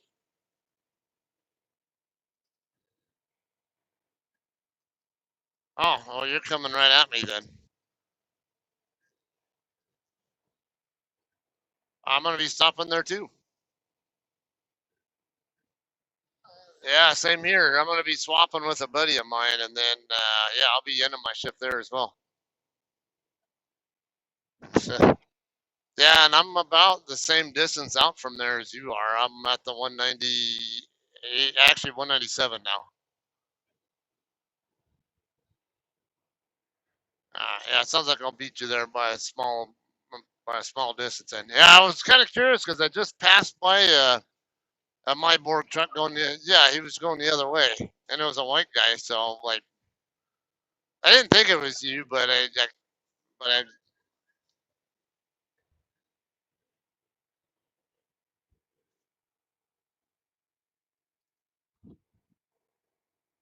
uh,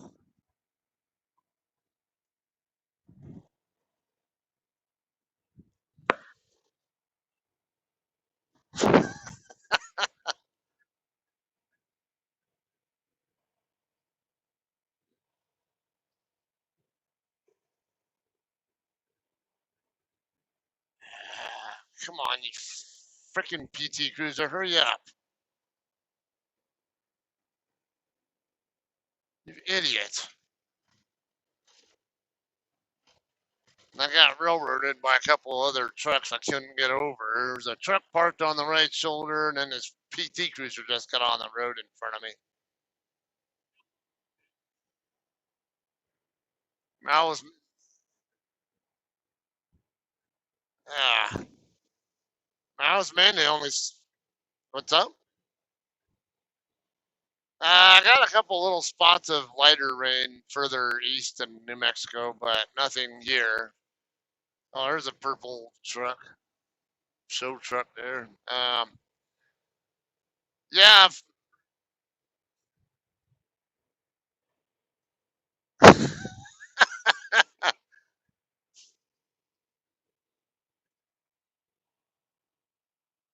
yeah, that's true.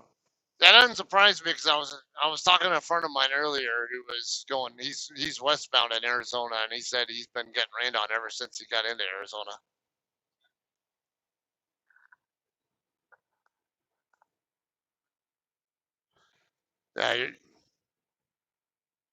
Yeah, you just passed by Sky City, and then you got Dancing Eagle Travel Plaza coming up very soon.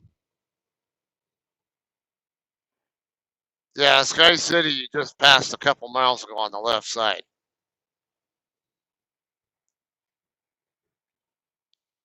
Yeah, when you get around that hill there, yeah, at the 108, there's another one, truck stop there called Dancing Eagle Travel Plaza.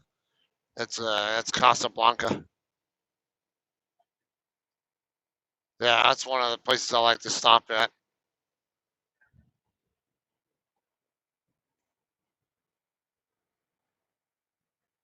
Yeah, just a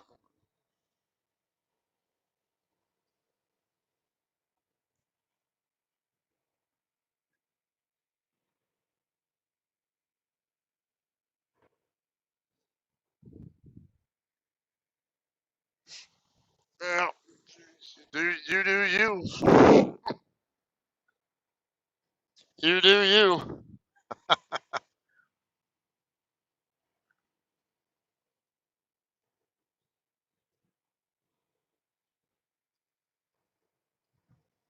Damn. Oh yeah, you did have all the hills in Arizona.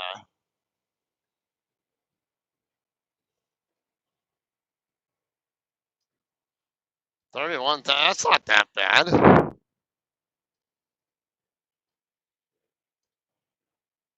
What kind of speeds you been doing up the hills?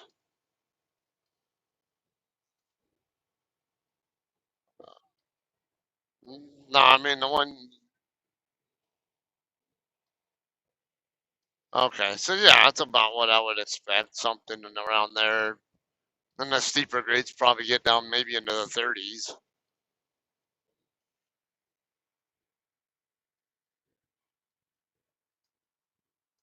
Yeah.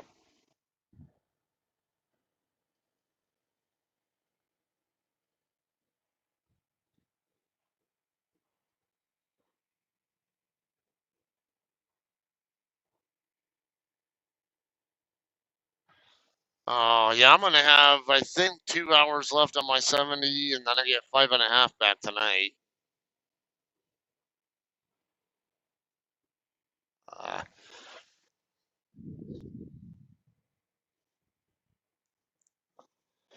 yeah, I could actually run all the way into Gallup if I want to. I think today, but I gotta wait on my friend to show up. He was actually about 10 miles ahead of me, but he had to stop for his 30-minute break over right by the New Mexico Texas border.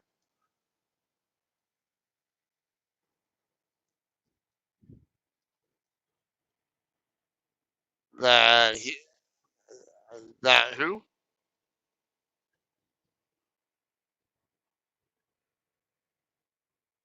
Which one was that?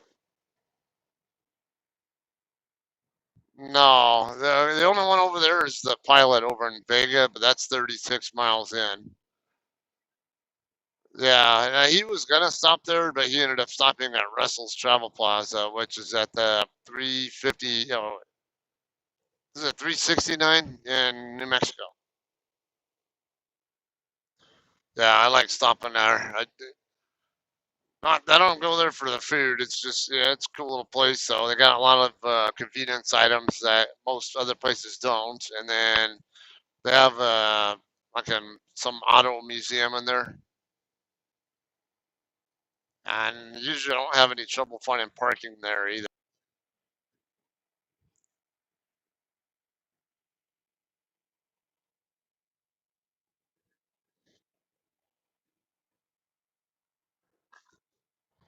Yeah, that's where I like to run. Yeah, I like to run partially middle of the night, partially morning.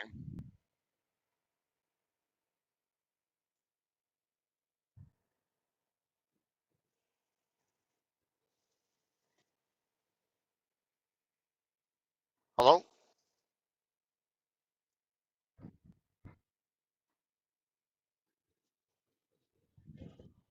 At what time? Yeah, exactly. I think I'll be doing the same because I'll be there around 1:15 this afternoon.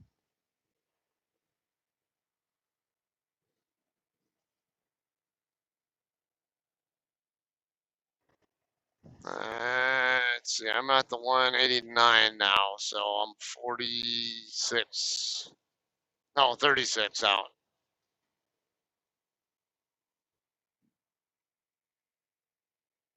So 43. Yeah, you're just I don't know, like 7 miles further out than I am. So yeah, I'll be getting there. I think I'll probably end up getting there right before you.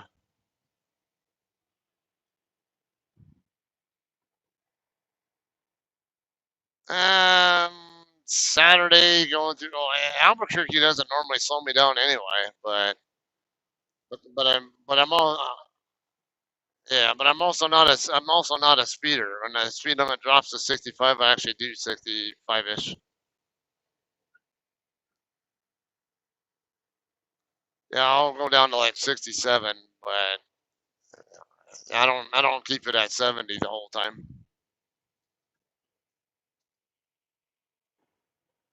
Well, yeah, you said you're governed at 69, but mine it's the same difference.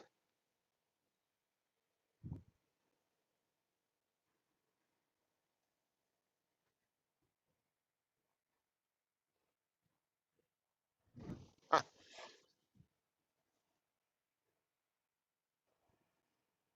Oh yeah, that one's a small one. That one's brand new too. Yep, exactly. Well, there was a pilot in Las Vegas that you could have gone to, but they don't have a lot of parking either.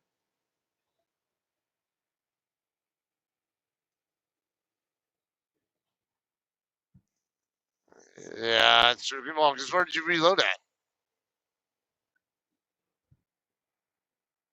Oh,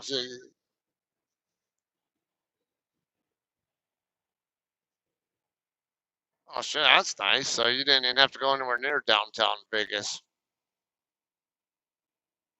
Yeah, I wouldn't blame you on that either.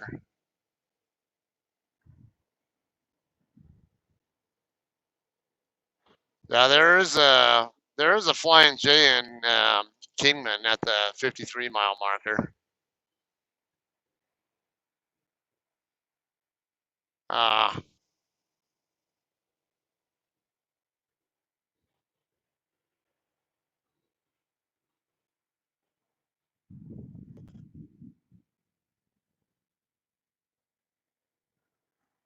Speaking of rain, yeah, I'm starting to get rained on here. I just got through, I think the Edgewood area.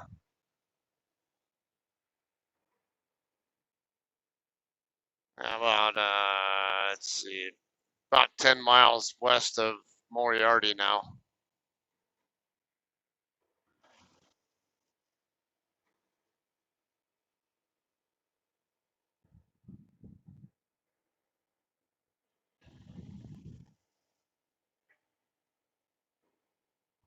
Yeah, I don't think if I remember, there's nothing really there. Yeah, there's nothing there if I remember right. I think, yeah, I think that's Highway 6 there, isn't it? There's, or wait, there's one up there right in your area that goes to, that you can take a cut across to Las Lunas, which is about 20 miles south of Albuquerque on I-25.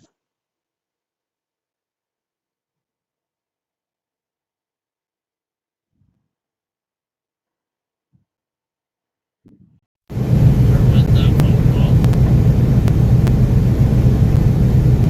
I guess you went through a bad area and got disconnected.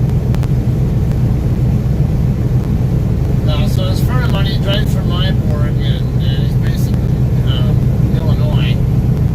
Turns out he's going to be stopping at the same place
what it sounded like. I'm going to probably get rained on the rest of the way in. Because he said he's been getting rained on non-stop ever since he left Las Vegas. Or actually Henderson. Henderson's on the southeast end of Vegas. And he said the entire time he's come down Highway 93 and across I-40, he's been getting rained on non-stop.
Change my jake brake setting and I can't because the stupid seatbelt wouldn't let me.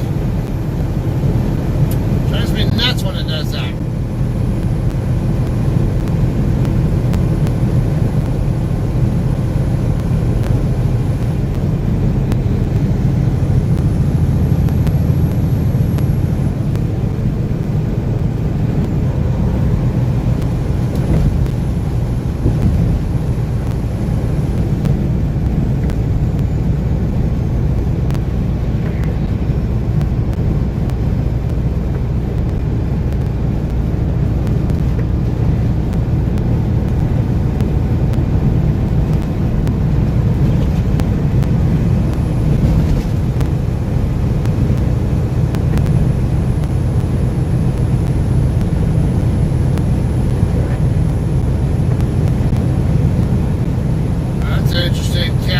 Truck going the other way.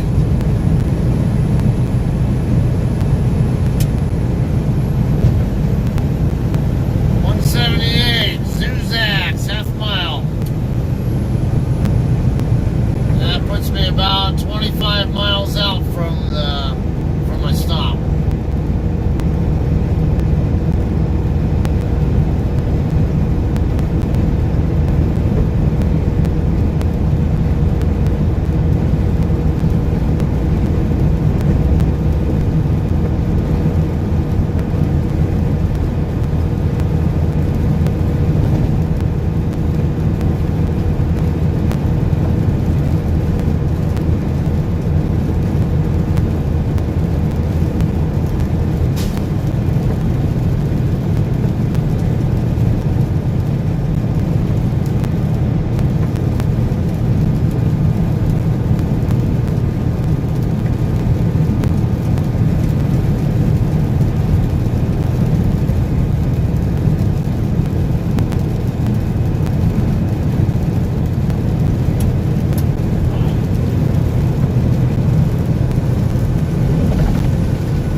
full of trucks. I just haven't been talking about them because Tom hasn't been here.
Truck.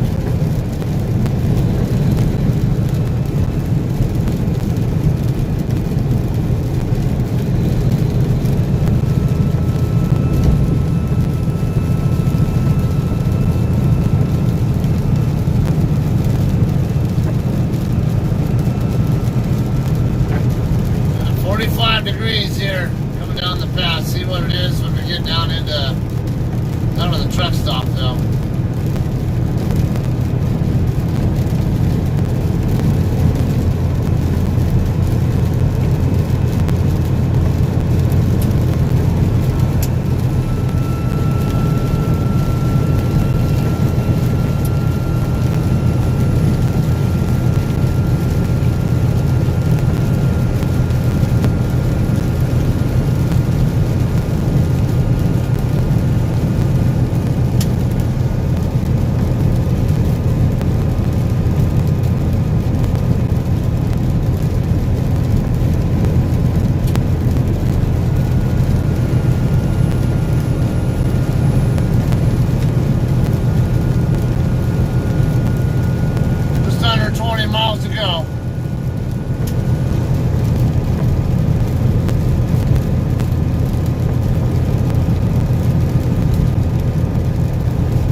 truck series carriers going the other way.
We don't have that kind of training here, unless it's company mandated stuff.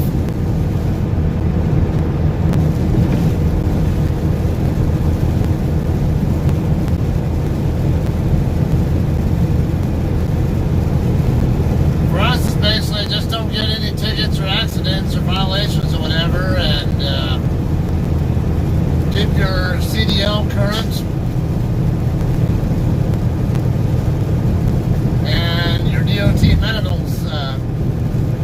DOT medical clearance current.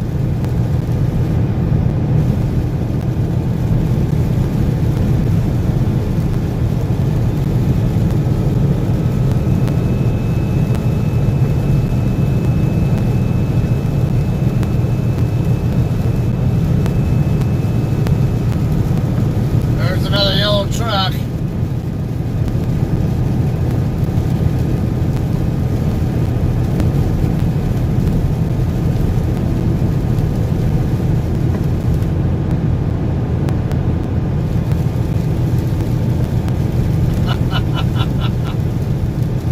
Can't help it, they just keep showing up.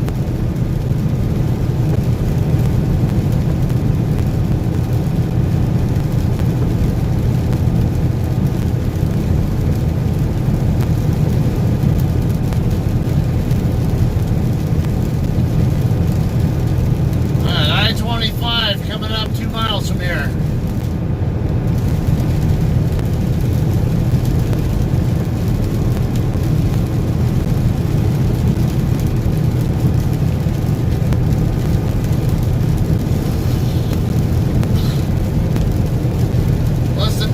Out now.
Hey, how's it going?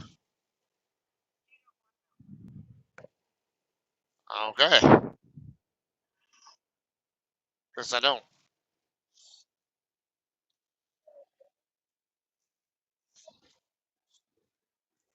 What?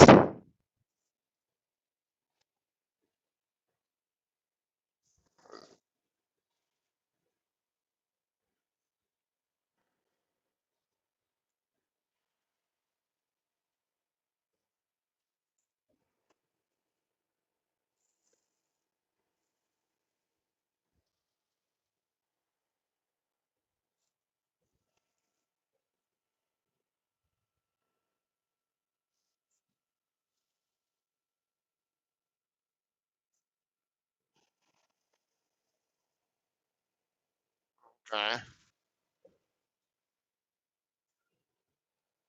I'm good. I'm less than 10 miles away from my exit, though. I'm in Albuquerque right now.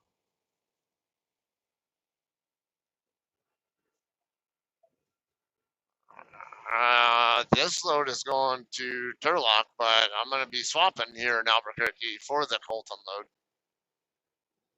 I don't have the hours to make it home on my next shift, though. So I'll just run what I can tonight, and then I'll probably end up somewhere in western Arizona, probably in Seligman, or if I'm lucky, Kingman. But I'm not sure I can reach Kingman. I'll try, but get what I can. And then I'm gonna have to run straight from wherever I stop to Colton to make my delivery.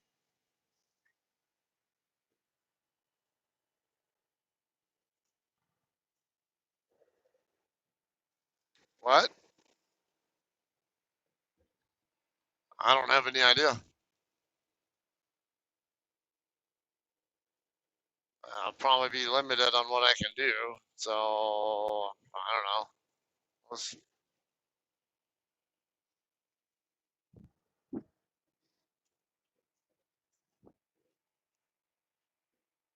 I actually have pretty decent recaps coming in overall. It's just when I'm burning through them too, it slows me down. So, or there are going to be some loads that I would be able to run if I had a full clock to work with that I won't be able to run because of the recaps. But it is what it is.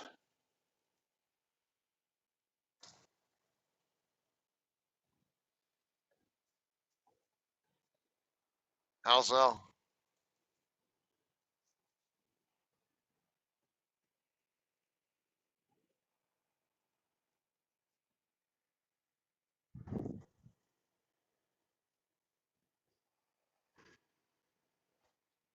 Oh, what?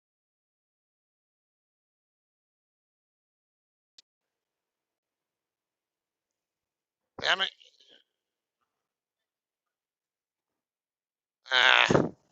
I want to move over, but this van is too close, and I don't. He's too much near the same speed as me now. Now he's pulling away because I'm climbing the hill a little bit.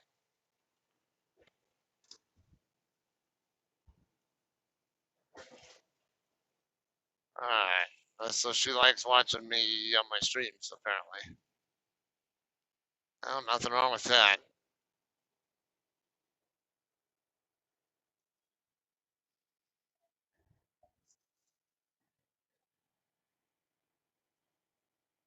Huh.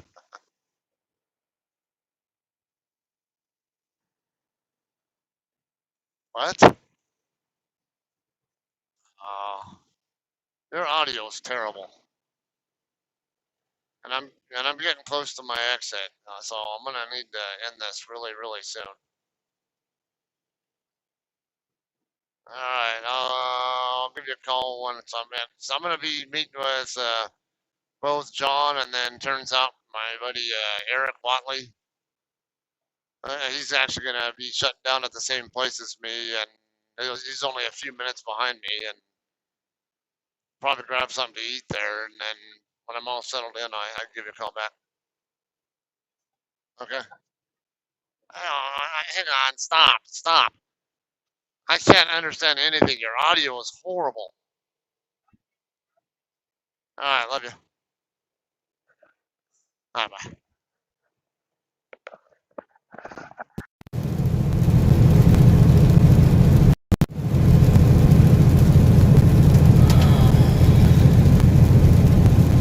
Now that microphone that's built into her phone is terrible.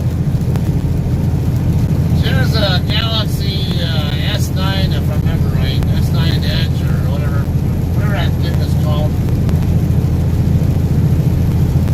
Freaking microphone on it just drives me insane. If she's not using a headset, it's like half the time she sounds like she's talking through water or some crap.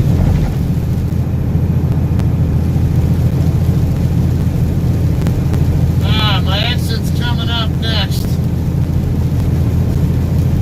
153. I'll be stopping here at the Flying J.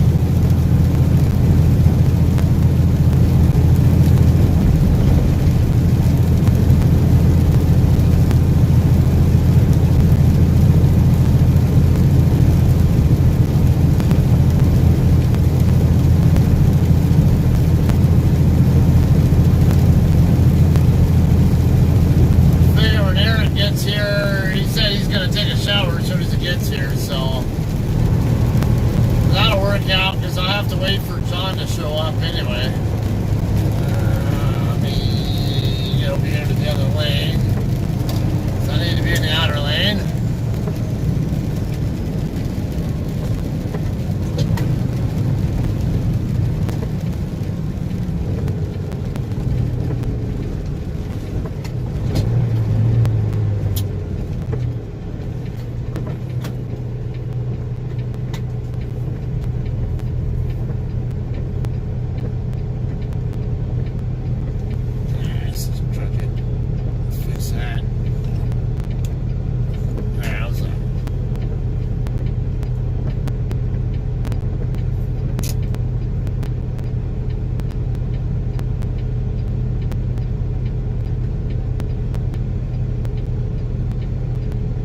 There's a purple prime truck coming the other way, passing by the off-ramp right now.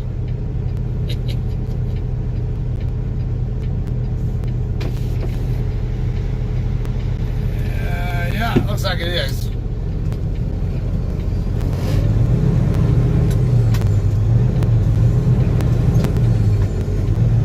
I wouldn't be surprised if Eric is over there by Love's by now.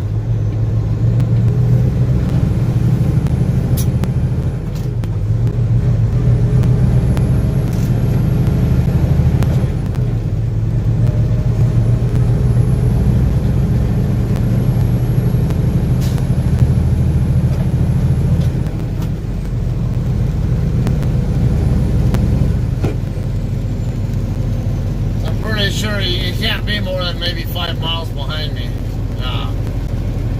based on where he said he was at relative to me.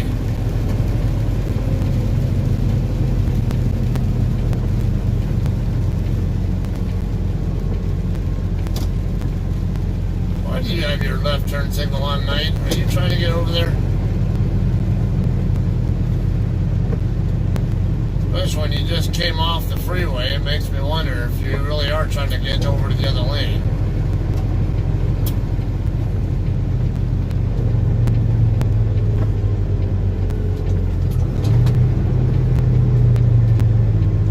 Now that makes sense. Signal left, turn right.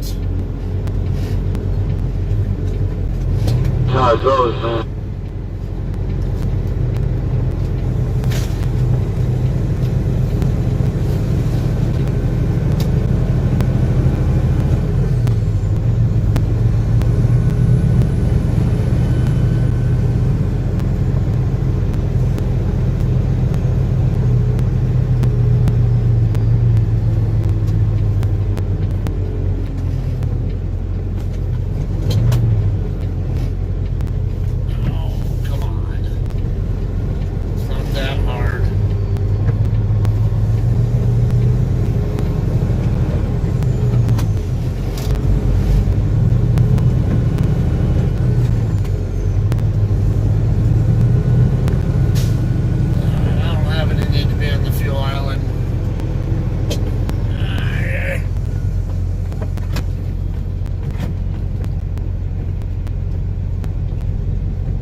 you're already clear of that post.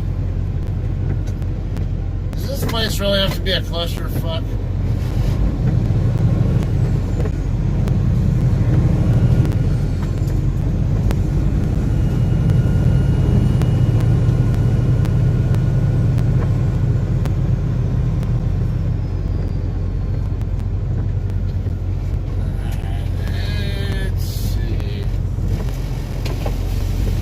Penske guy's a reefer, but I don't know how long he's gonna be here. There's like 3 spots in a row right here, so how about I take the middle one?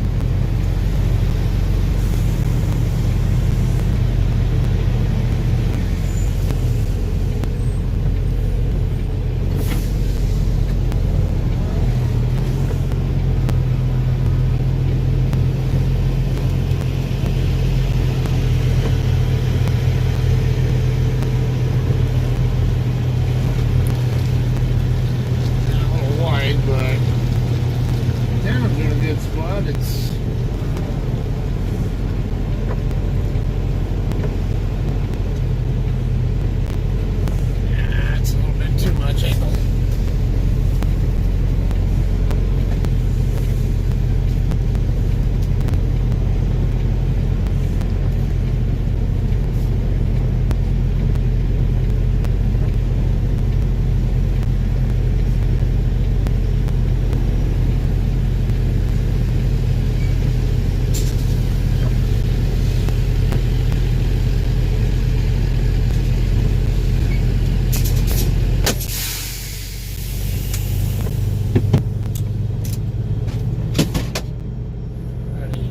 Still got 2:15 left on my clock. That's not too bad. Come on.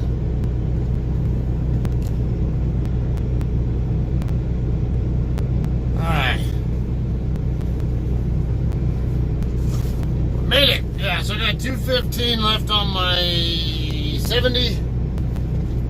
No, it's only 5:13 I get back tonight, so I'm only going to have barely about 7 hours to work with tonight, so... 480, 340. I might be able to make Kingman on that. I don't know though. I'm right on the edge of I think what I'm going to need to get to Kingman, or maybe I can get to the east end of Kingman on my next shift. But yeah, as long as I can get somewhere in that ballpark, I might have to stop in Seligman, which is kind of a hole in the wall. And then kind of in the hills.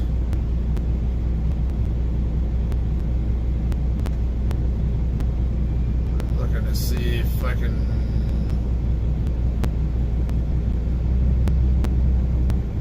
Looking for Eric. I'm gonna give him a call real quick.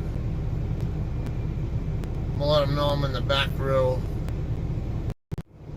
Oh, I might be him right there. Yeah, I see him. Yeah, that's probably him right there. That should be him right there. I see a Myborg truck coming back here right now. Yeah. No, he went into the other lane.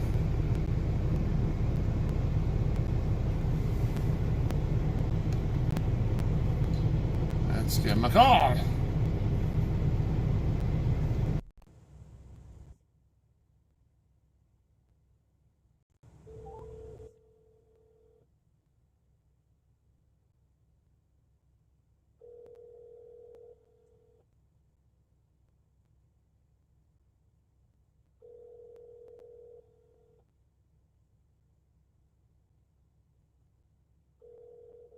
He's coming my way right now. See if he answers though. Hi, Scott. Eric.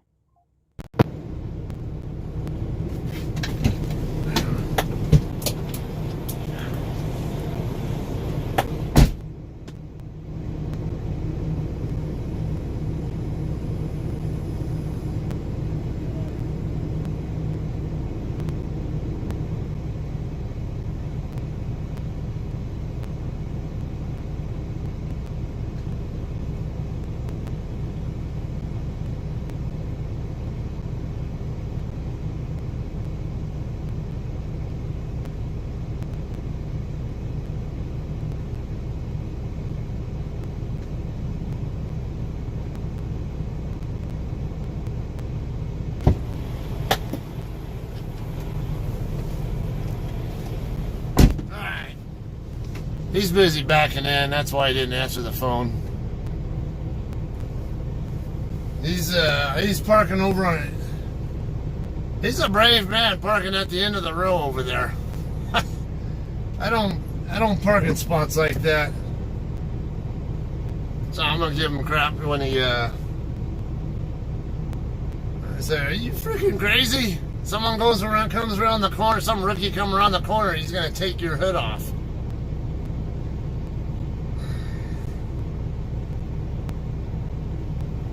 He's still trying to get backed in over there.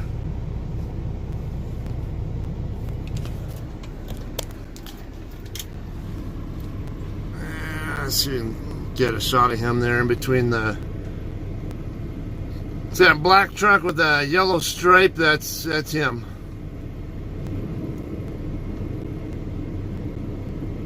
Never mind the dirty window.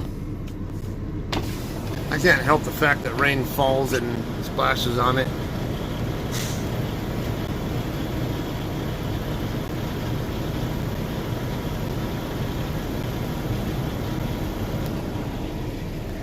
Alright. Let me get this plugged back in, that way if he calls me, and I just gotta wait on John to get here, see if he wants to park by here. I'll probably end up needing to in the stream too, and run over there and talk to him for a second or whatever, and find out how far out John is. Let's say John was 10 miles ahead of me or so, and then he stopped for his 30-minute break. I didn't stop at all, so should put him about 20-25 miles out.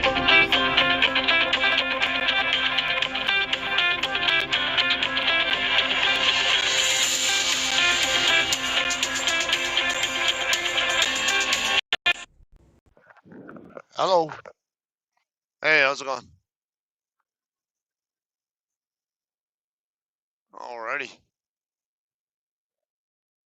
Your medical card? Oh, that's good. So what do you have to do to get your CDL back now? Just go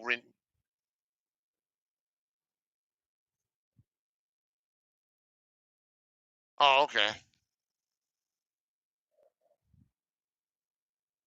Oh, that's good.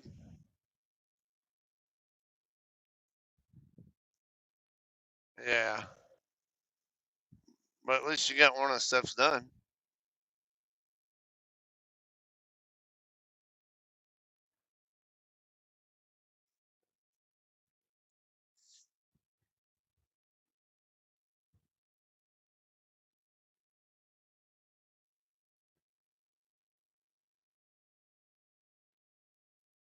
Yeah, you're about ready to go then.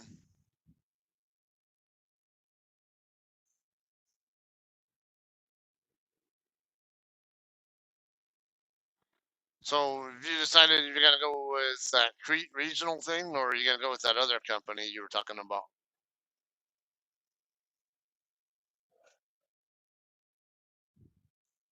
Oh, okay.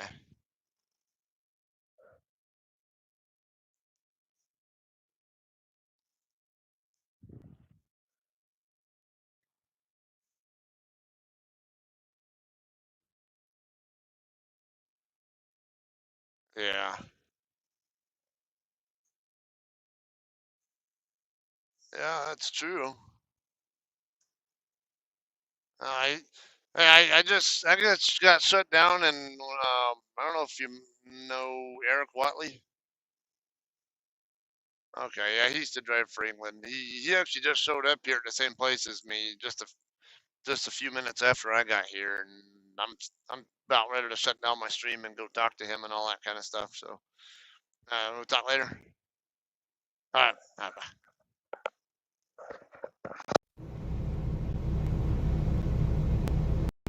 All right. Let's give him a call now, and cause I'm waiting on get that damn call filter out of my way.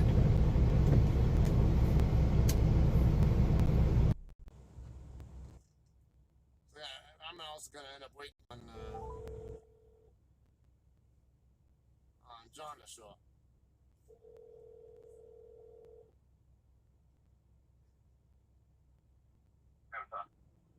Hey, you are one brave motherfuckers parking where you're parking.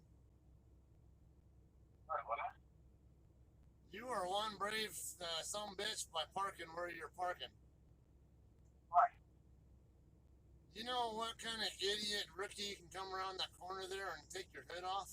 I got 2 spots next to me Alright. on the right. So I'm okay where I'm at. Yeah, let's see that blue Volvo run hit you. Oh, let him hit me. Look at this fucking idiot. Or the No, I fucking parked on the end last time. When I parked here fucking a couple days ago, yeah. I parked on the end, nobody hit me. The only one that hit me was the fucking idiot that was backing in the spot behind me. No, I was gonna say He hit my trailer. I got spots on both sides of me right here, and one of them's a straight back. Actually, both of them you can make into straight backs. Yeah, I fucking parked here. This is where I parked last time, and a buddy of mine showed up that lives out here. You say you're gonna take a shower first, right? Yeah. Yeah, 'cause I'm still waiting on my friend to show up anyway.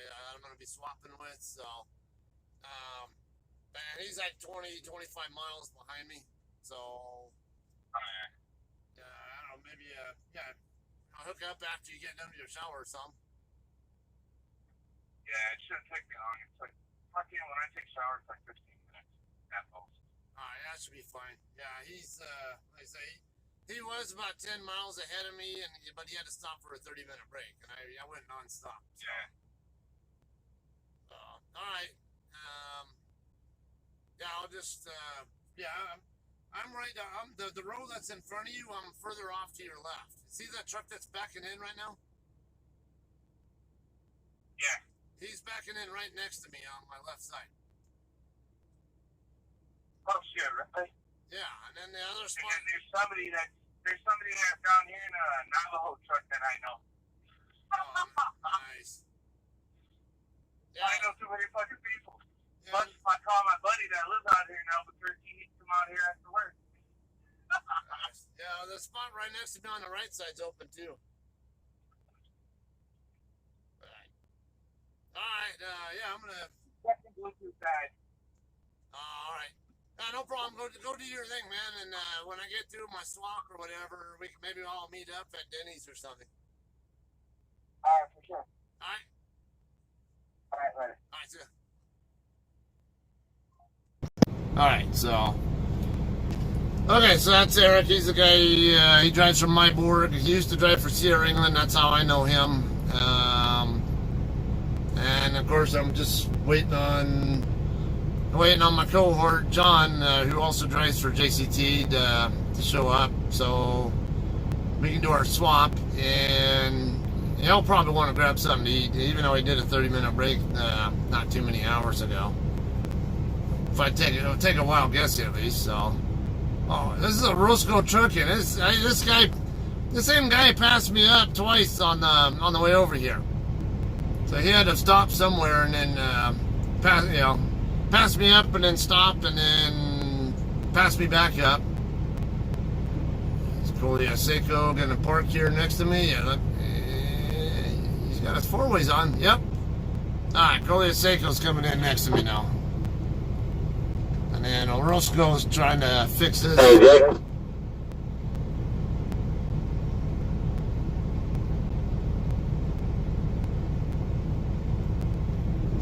Hello, Blake. What? Chubby.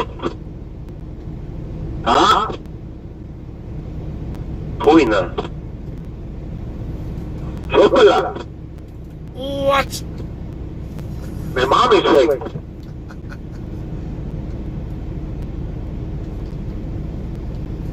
Alright, so Vete a la verga, boca, pendejo. I guess I should go off duty.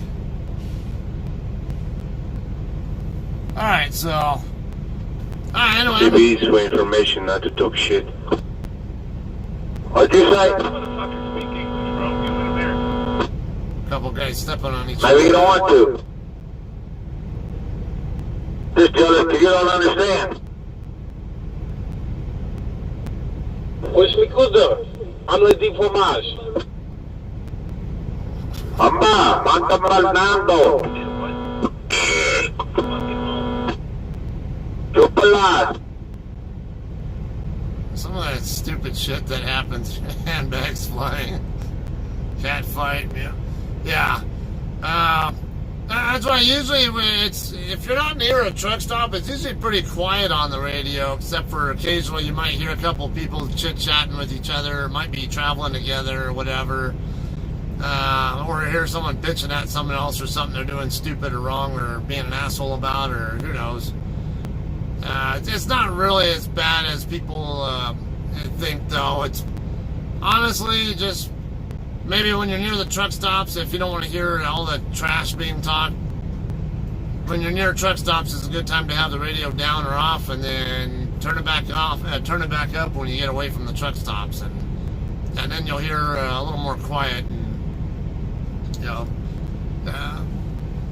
stuff that's not quite so bad. Once in a while, yeah, when I'm on the road somewhere, I'll hear people bad-mouthing each other. It's not anywhere near as bad as people always make it out to be, though. In my experience. And my radio's always on. So, I would know, at least based on where I tend to run, I really don't hear much. Sometimes it's, actually use it to actually help each other. Hey, you'd come on around me on a 2-lane road or something like that. Or or like the other JCT driver did earlier to tell me I could come on back over when I got around him. So that's not all bad. I don't know why people talk about CB like the only thing that ever comes on the air is a bunch of trash talking, super trucking bullshit. But that's not true. So don't be afraid to have a CB if you're newer or whatever. Trucker, and who are you talking to, you boys? Yeah. And I was doing that little John thing, whatever. What? Like from Dave Chappelle show. Alright, anyway, I'm gonna go ahead and end the feed here, wait on my buddy to show up here, probably be here in the next 15 minutes, I would hope, so. Next shift will probably be in the middle of the night, so I probably won't be streaming that one. And I only have 7 hours, so I won't even need to take a 30-minute break, so I can. And most of it will probably be nighttime hours, so not sure when I'll be streaming again. It might be a couple days from now or something, if even that. So, I just let y'all know. Just keep your eyes out if you have your notifications on, so you know that I'm streaming again. Watch for me then, right? Alright, guys. Thanks for everybody for hanging out and watching and enjoying the scene and all that. So, I'll see you all a couple days from now or whatever, right? Take care, guys.